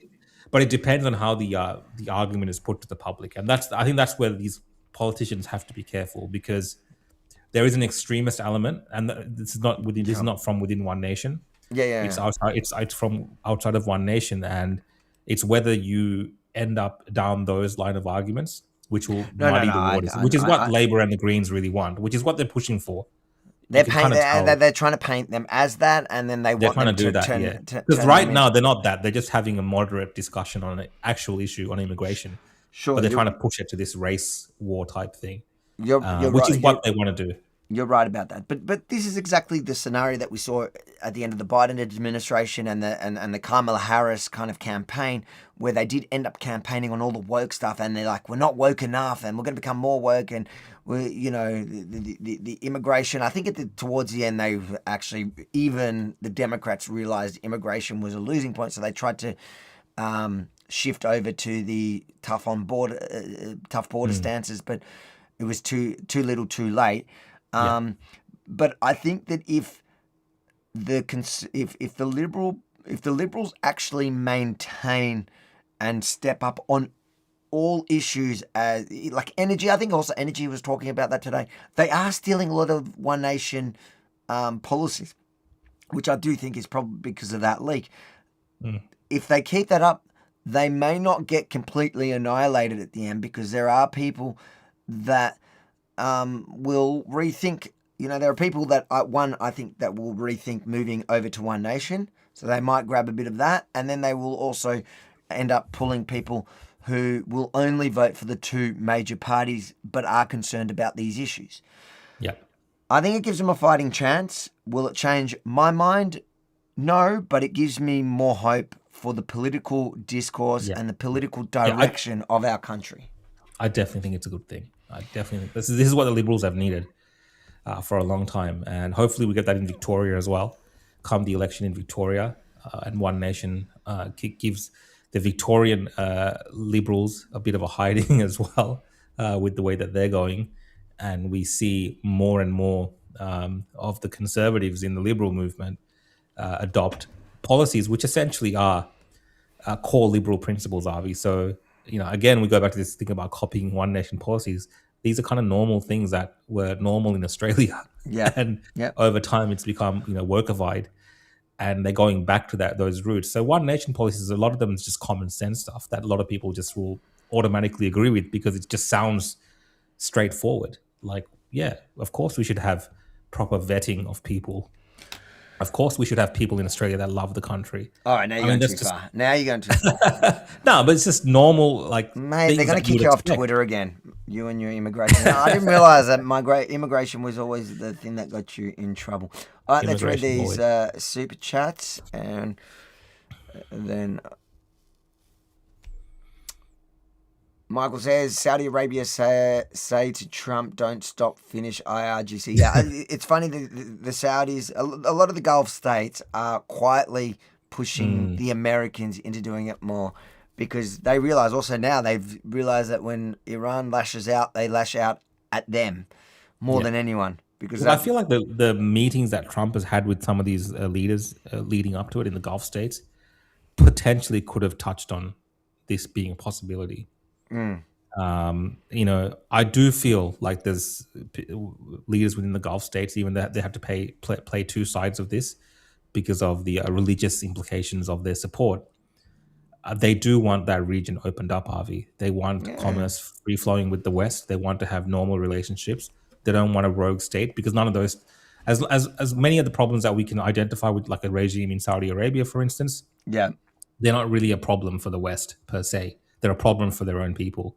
Yeah. The issue with Iran is they're a problem for everyone else, whether in the Gulf areas or for the West. Yeah. And, there is this growing school of thought that these type of regimes need to be, ended to have more prosperity for everyone else in that region. And I tend to agree with that. Yeah. There's less focus, for instance, on a country like North Korea, because they don't really cause too much issues to everyone else, if that makes sense. But Iran in that region is a nightmare for many of its neighbors. And I don't think they like it. So secretly, I believe they do welcome the Iranian regime being weakened, for sure. It's not so secret with some of them. Like the UAE has been pretty open about it. Abby, good to see you. It's been a while. Oh my God. Where have Blast you from the been, past. Abby? Thank you for all the super chats, guys, tonight. Abby, welcome back to the super chat. Tuesday night, 7 p.m. I felt like you forgot about us. What are your thoughts on Charlie Kirk's situation with the bullet not matching the shooter's gun? From what I understand in that whole situation, it's not what is being presented by the podcasters. It's or the media, Daily Mail. Yeah, it's that it actually it can't the ballistics of it, because it was fragmented or something. They can't match it, something like that. It's like a technical. Yeah, so thing. within the scientific technical abilities of matching the bullet to the gun, whatever, it's so damaged that they can't make a conclusive match. It's not to say that it's not from the same gun. They just can't make a conclusive match. That's what I understood. And I'm not an expert in this region, but it's a very common thing. Like if once this came out, you saw the community notes, you saw people talking about it, and you kind of look up the statistics of this, and it's more common that it doesn't match because of the way that the bullets, end up whatever they hit, however it's damaged, whatever circumstances, it doesn't provide an exact match that can be, in a court of law at least, conclusively said that this is an exact match. Doesn't mean it wasn't from the gun. So I think people have conflated the whole thing for their own agendas.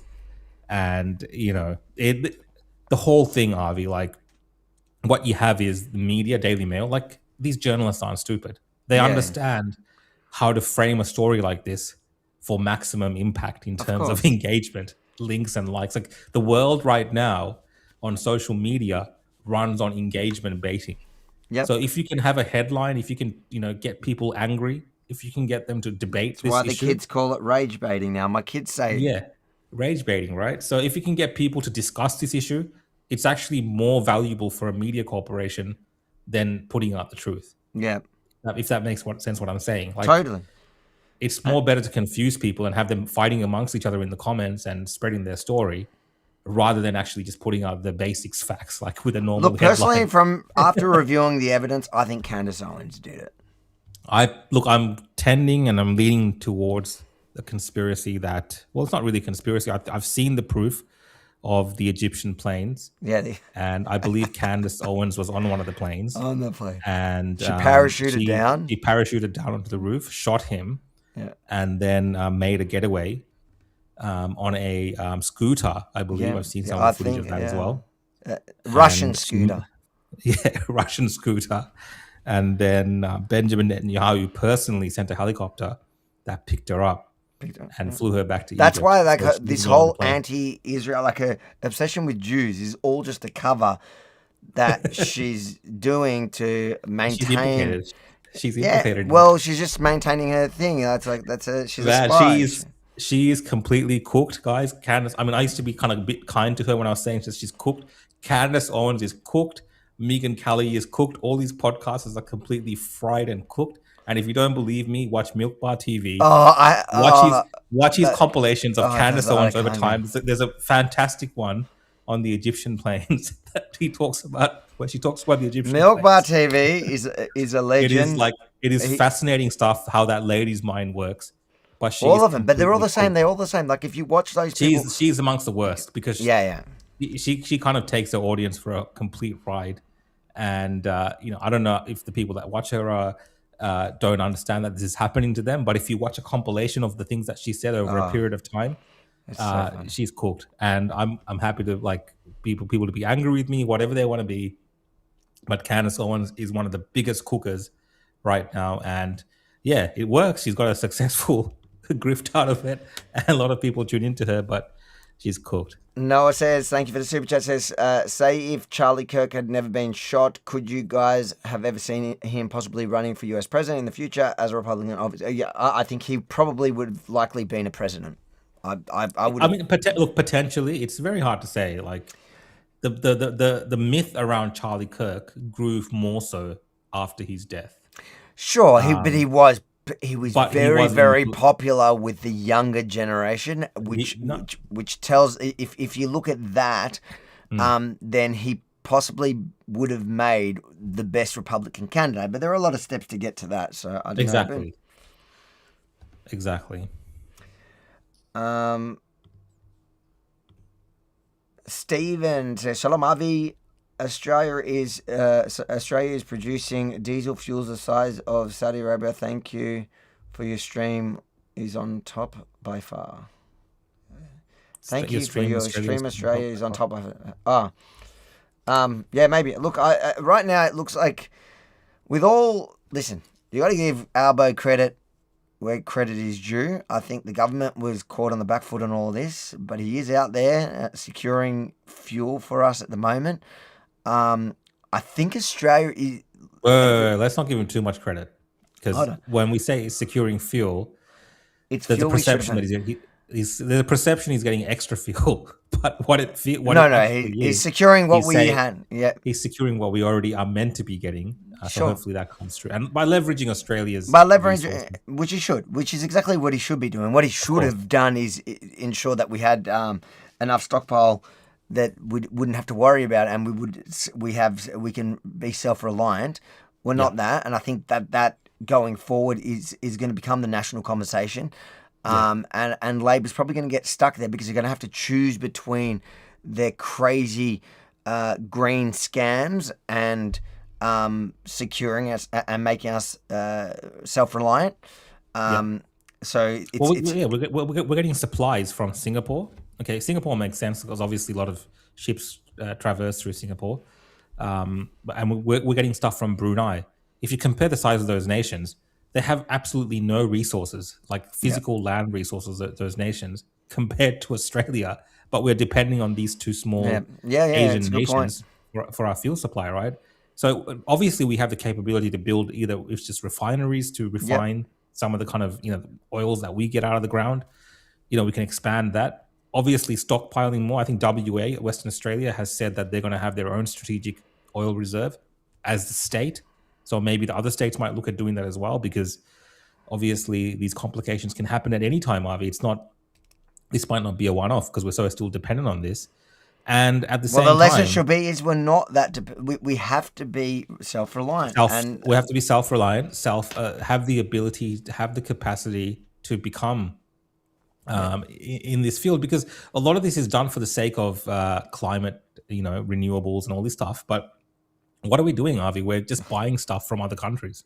Yeah. So the stuff's going into the sky or whatever, whatever they're concerned about is just happening elsewhere. Yeah. Nothing's really changed. It's just to kind of try to give Australia this gold tick while the people suffer. It's like everything. It's like everything they do. It's all about the perception, or just so that we can say we're good people. It's so the government can go, look, we have been the first, just like having a woman. We're the first to have no diesel. We're the first to have no diesel. We're the first to be more third world than Sri Lanka. Well, actually, Albanese bought up Sri Lanka and the Philippines at the end of his speech. He said at least we're not. He said at least we're not in the position that Sri Lanka and the Philippines are in, because they've had to give people a day off, like during the week. That's what you were saying. There's days off, right? So he said that. I hope you bookmarked that for when we have to give days off to people. Yeah, well, but this is the thing. Like Albanese's whole thing is now that we're not like a developing country. Like, look at us. Come on, man. We're Australia. We shouldn't be comparing our countries to our country to Sri Lanka or Philippines. Listen, don't get me wrong. I'm giving him credit for actually just doing something now. He's catching up. He's also lucky that there was this ceasefire and there was a minute there where there was a bit more fuel and everyone's calmed down. People aren't stressing as much. But we are in major trouble. And it doesn't look like this Middle East thing is going to sort out too fast. Although it's so hard to know. It's so hard to know with this blockade of Trump. With Trump's blockade, which is he's leveraging to force them back to the table. But if they don't come back to the table, because these ideologues are guided by this radical Islamist ideology, that they may be all willing to go as martyrs instead of capitulating to Trump at all. But it sounds like they did capitulate already, because apparently they agreed to 5 years of no nuclear ambitions. Yeah, I mean, and and wants they're desperate for more talks, and there's rumors of more talks now in Pakistan, which is I think the he's most going to get it. interesting place to Yeah, hold it. I know. I think that they're going to get to a deal. My gut's just telling me that. But will it take more conflict before that? Like, does Trump have to call their bluff of them not believing he really wants to go in again? Yeah. Who knows? It's so hard. Most political leaders, it's easy. I find it easy to, if I know them or I know their politics, it's easier to kind of guess their next moves. But that's the thing about Trump. He's so hard to know what he's thinking. Sometimes you just think he's crazy and he's just making up as he goes. Sometimes you think it's 5D chess.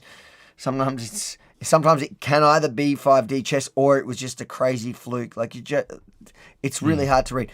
Personally, I think I have faith in it, because he has done quite well at all these things. So I do feel I'm still quite, and just like watching now this blockade happening, I'm like, there's strategy here. Where will it land?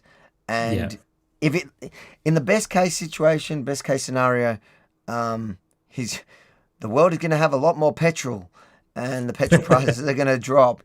In the worst case scenario, we are screwed in Australia. That's the truth. Yeah.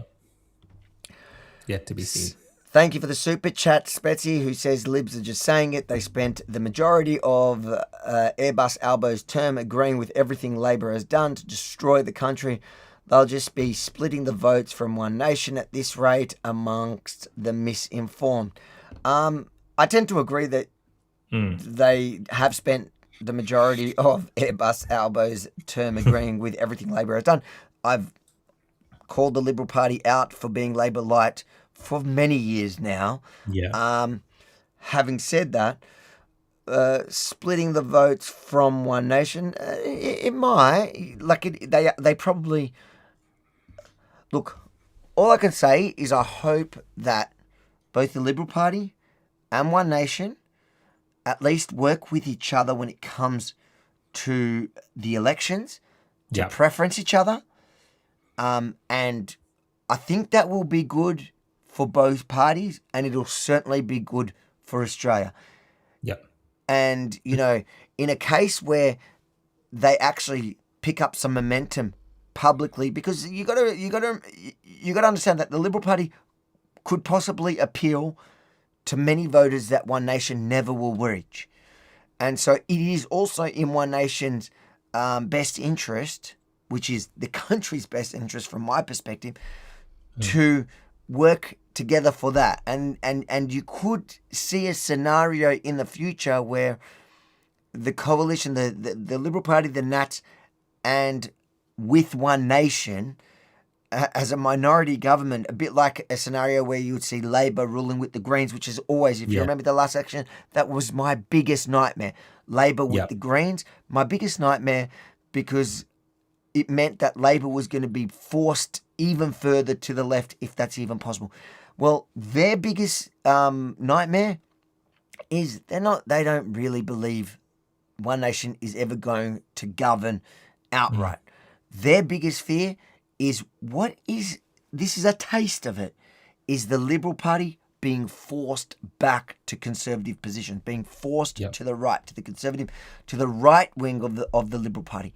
That's what they're scared of, and that's why they're going to do everything to demonise the Liberal Party now for copying One Nation. But I think it's in both parties' interests to work together, because if they don't and they do split the votes, what's going to end up happening is neither are going to pick up many seats, and Labor's going to pick up even more. Yeah.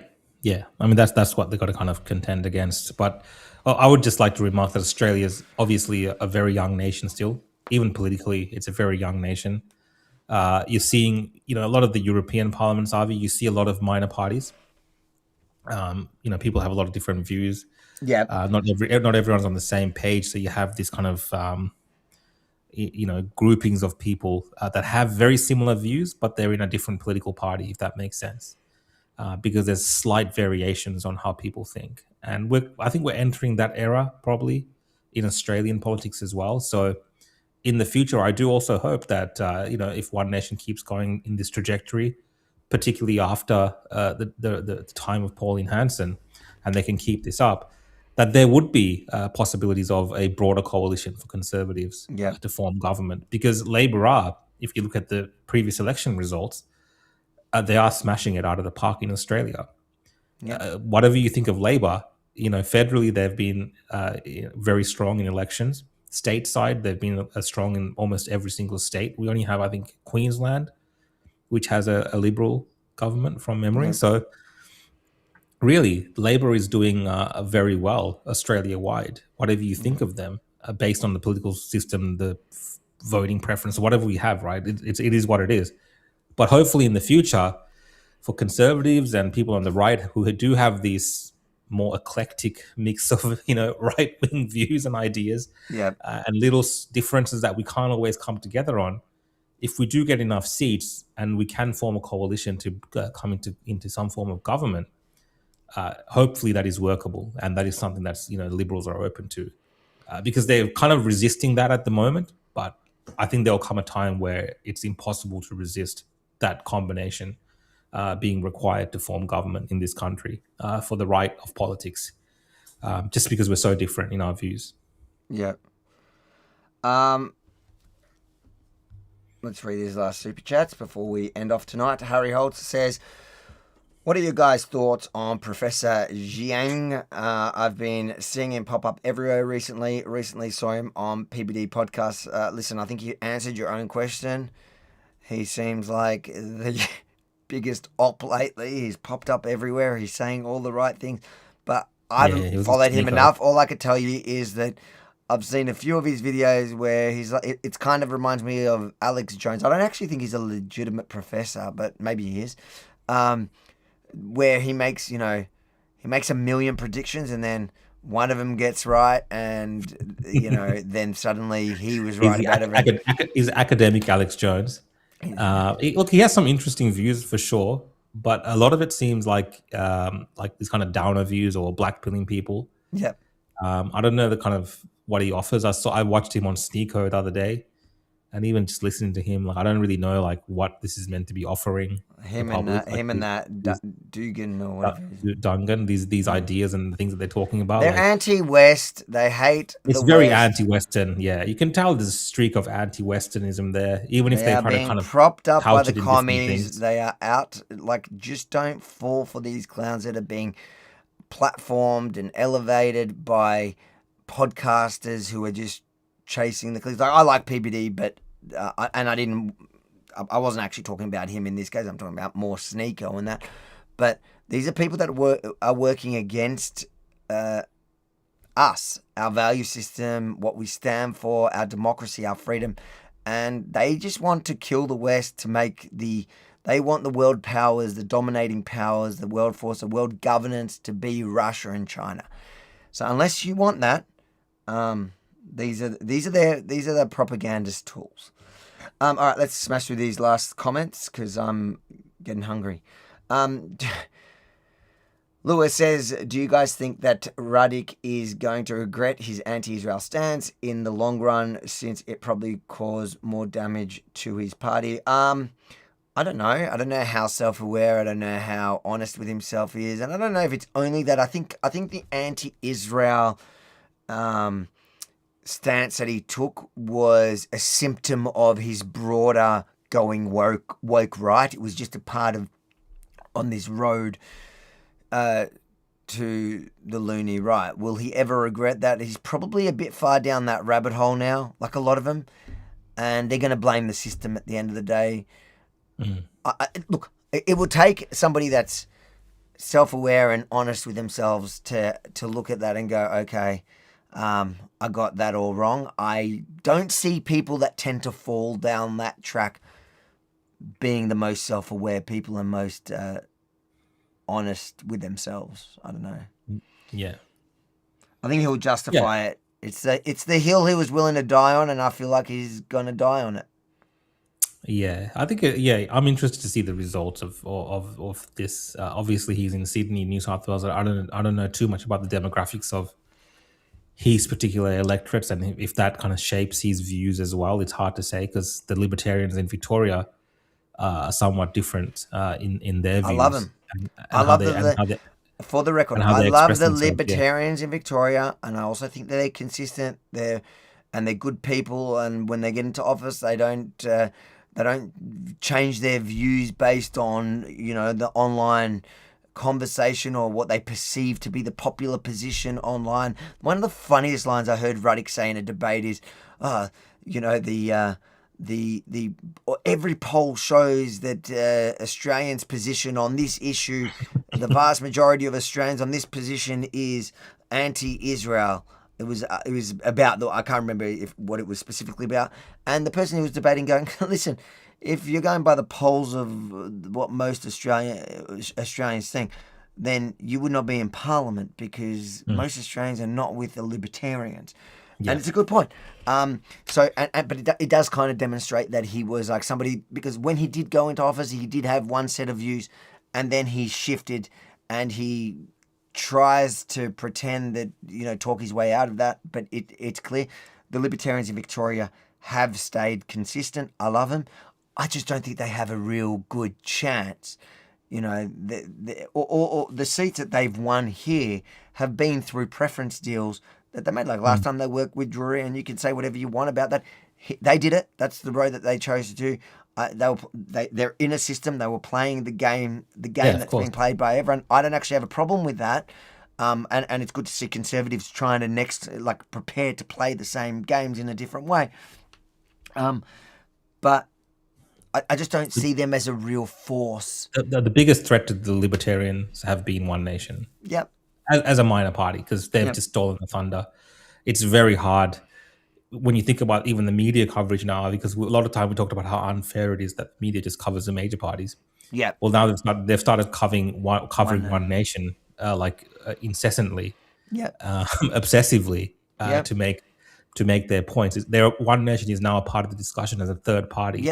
So which makes it really hard for the Libertarians to get. And when you look at whenever they're showing polling or whatever, now they're showing Liberal, Labor, and One Nation, and sometimes Greens, but sometimes even the Greens aren't on it. Yeah, that's right. Which is a good thing for a minor party, but it makes it even harder for. But for the record, I want people to know, I do love the Libertarians in Victoria, and I do think that they're good people. Yeah.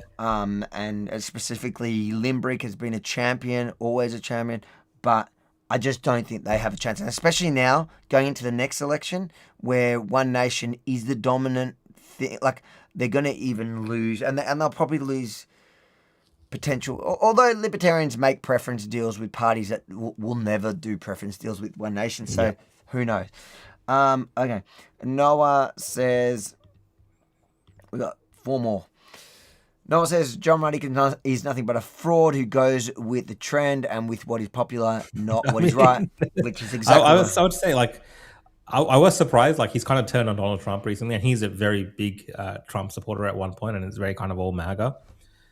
The woke right mind virus can hit any people that you might have once viewed as being sensible and had coherent views on topics. Yeah. And once you kind of get into that woke right mind frame that you see online, Avi, it becomes about validation from other people who are also in this same mind frame, whether it's other people who are woke right or gropers.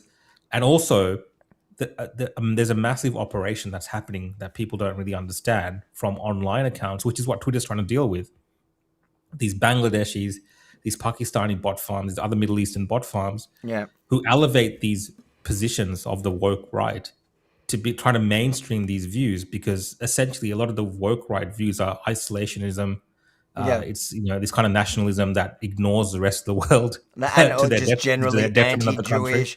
And it's anti-Jewish is a big one, but it's being pushed by these outside countries and forces, and it works into this woke right echo chamber where they think that their views are actually more mainstream and popular than they actually are in the real world.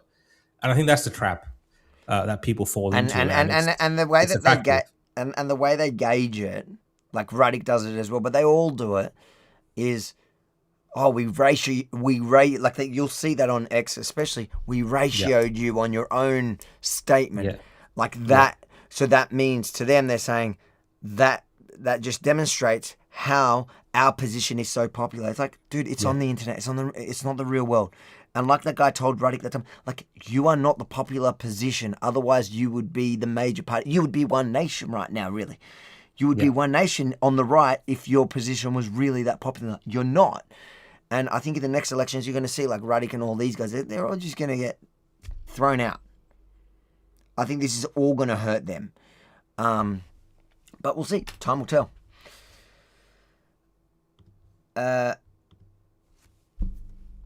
Richard says maybe Pfizer can cook up a miracle anti-rage vaccine that actually safe and effective. Laugh out loud, which is quite funny because what was it just yesterday? Shane Warne's son has said that he thought immediately that the vaccine was responsible for Shane Warne's death. Look, I don't know if it's true or not. It very well may have played a role in it. He did die of a heart attack, I believe. Yeah, it was a heart attack. But he also did live not the healthiest life for a long while. But it was interesting to hear. And I think Shane Warne was pretty vocal about supporting the vaccine. There was some clips of him during that time. Because I remember during that time, a lot of us were making that kind of commentary around, it's probably the something to do with the complications related to the vaccine. And it was a hard time, Harvey, during that time to make that kind of commentary. I don't know if you remember. You'd get banned. You had to be really cryptic around the way I had some stuff. I got strikes on Facebook and so on, right? It was that kind of era that these discussions were taking place in. So, I think it's good that the son has come forward and said that at least he felt this way. Yeah. It would have made a huge difference, I think, at the time to a lot of people if these kind of sentiments were shared. And he said there's reasons why he couldn't do that. I respect him as an individual, at least. It's his father, a very high profile figure, lots of pressure from people all around him during that time. But it just goes to show you that you can't discount the views of people during a time such as that, purely based on the fact that there's no validation coming from the experts and the government. In private, this is what these people are in Shane Warne's circle were thinking about the cause of his death. It's just the public was never, given that insight into it because everyone was too scared to talk about it. Like, that's just how crazy that time was. Even the kids were afraid to say that we think it might be related to this because of the ramifications. So it shows you how dangerous that kind of controlled environment of information and the ramifications that people would have suffered is actually, detrimental to society. So it's good that he's spoken out now, and obviously it's led to some discussion. It's so funny because when I saw it, I remembered this vaguely, and I just searched it. So this is back in 2022, April the 2nd, 2022. So at the height of it, I think this is just after he died. And Reuters published a fact check. Viral video does not show Shane Warne's son, but it's about social media users are sharing a clip of an Australian far-right nationalist discussing late cricketer Shane Warne's death with false claims he's a sportsman's son. Warne died of natural causes in early March. Okay, so the month before. Age 52, while on holiday in Thailand. Subsequently, social media accounts began sharing a video of a man claiming Warne's death was related to COVID-19 vaccine. Some users claim the individual depicted is Warne's son. Let me see the video. No. Oh wait, maybe it does. Oh, this is the video. Can we watch it? Hold on. Yeah, see post anyway. Yeah, click it. You can watch it. See post anyway. Where do you see that? Go see why. See why. Click on. Yeah. See post anyway. You can now see the post. I maintained a relationship with it's Blair Cottrell. my uncle, my dad's younger He brother. looks like he's wearing a wig. He's Max looking. He's looks maxing as Shane Looks Warne. How funny. Hold on. Does it let me? Does it? What was it? Apparently, he Yeah. maintained a relationship with him, and according to my uncle, my dad's younger brother, Shane Warne actually didn't like drugs. He was really against them. He used to get really irritated when his friends were when he found out his friends were doing drugs. Right. So what's it saying about this video? And apparently, he was in Thailand. That it's not that where son. he died. Yeah, He was yeah, in yeah. Thailand seeking some sort of cleanse or therapy because That's really what since he- he'd been That's vaccinated, a random he had fact check. chest pains and health issues. Right. But he died there while seeking help. That's what you didn't hear from mainstream news reports.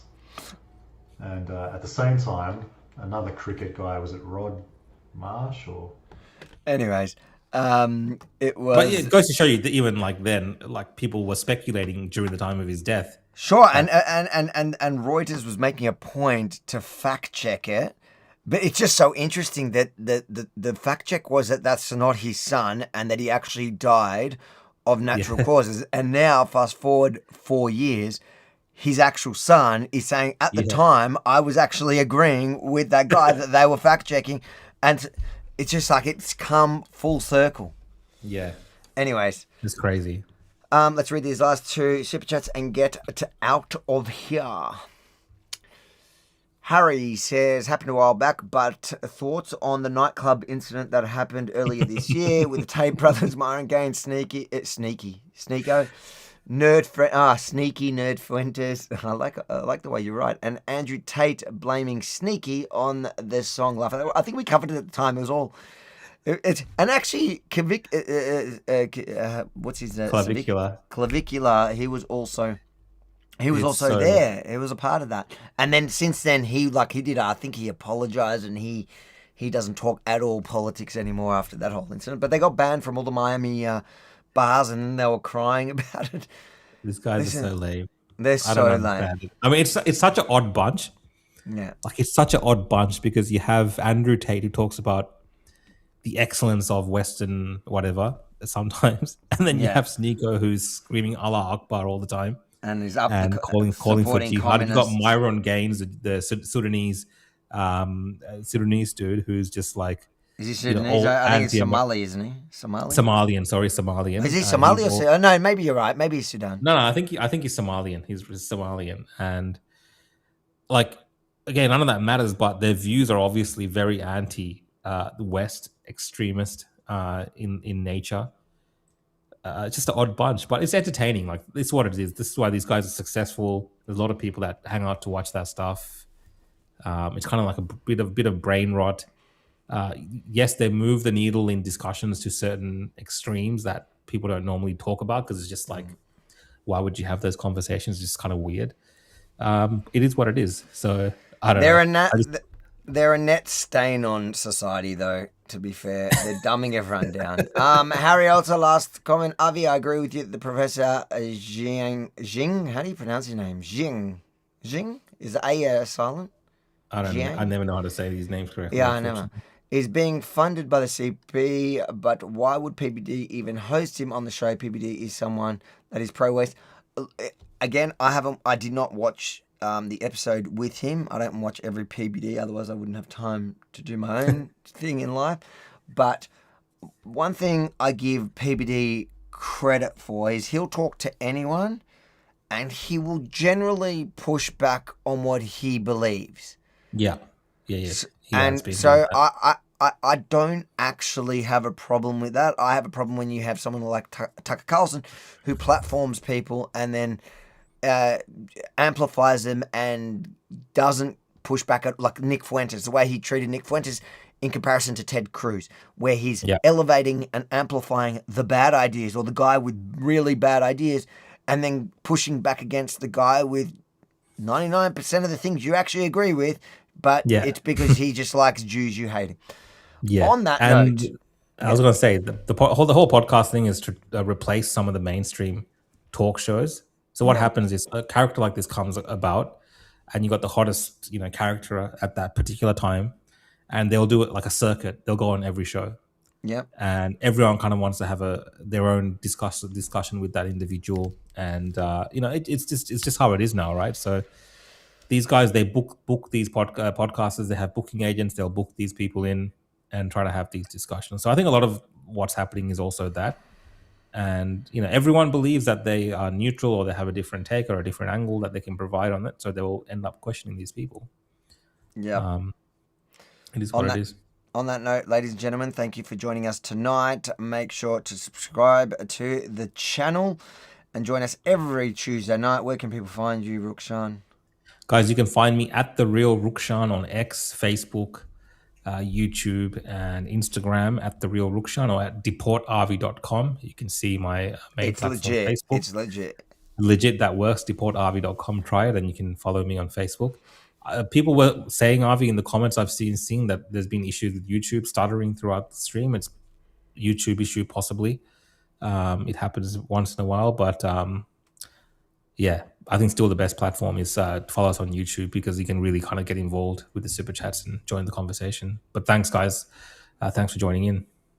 Good night. Good night.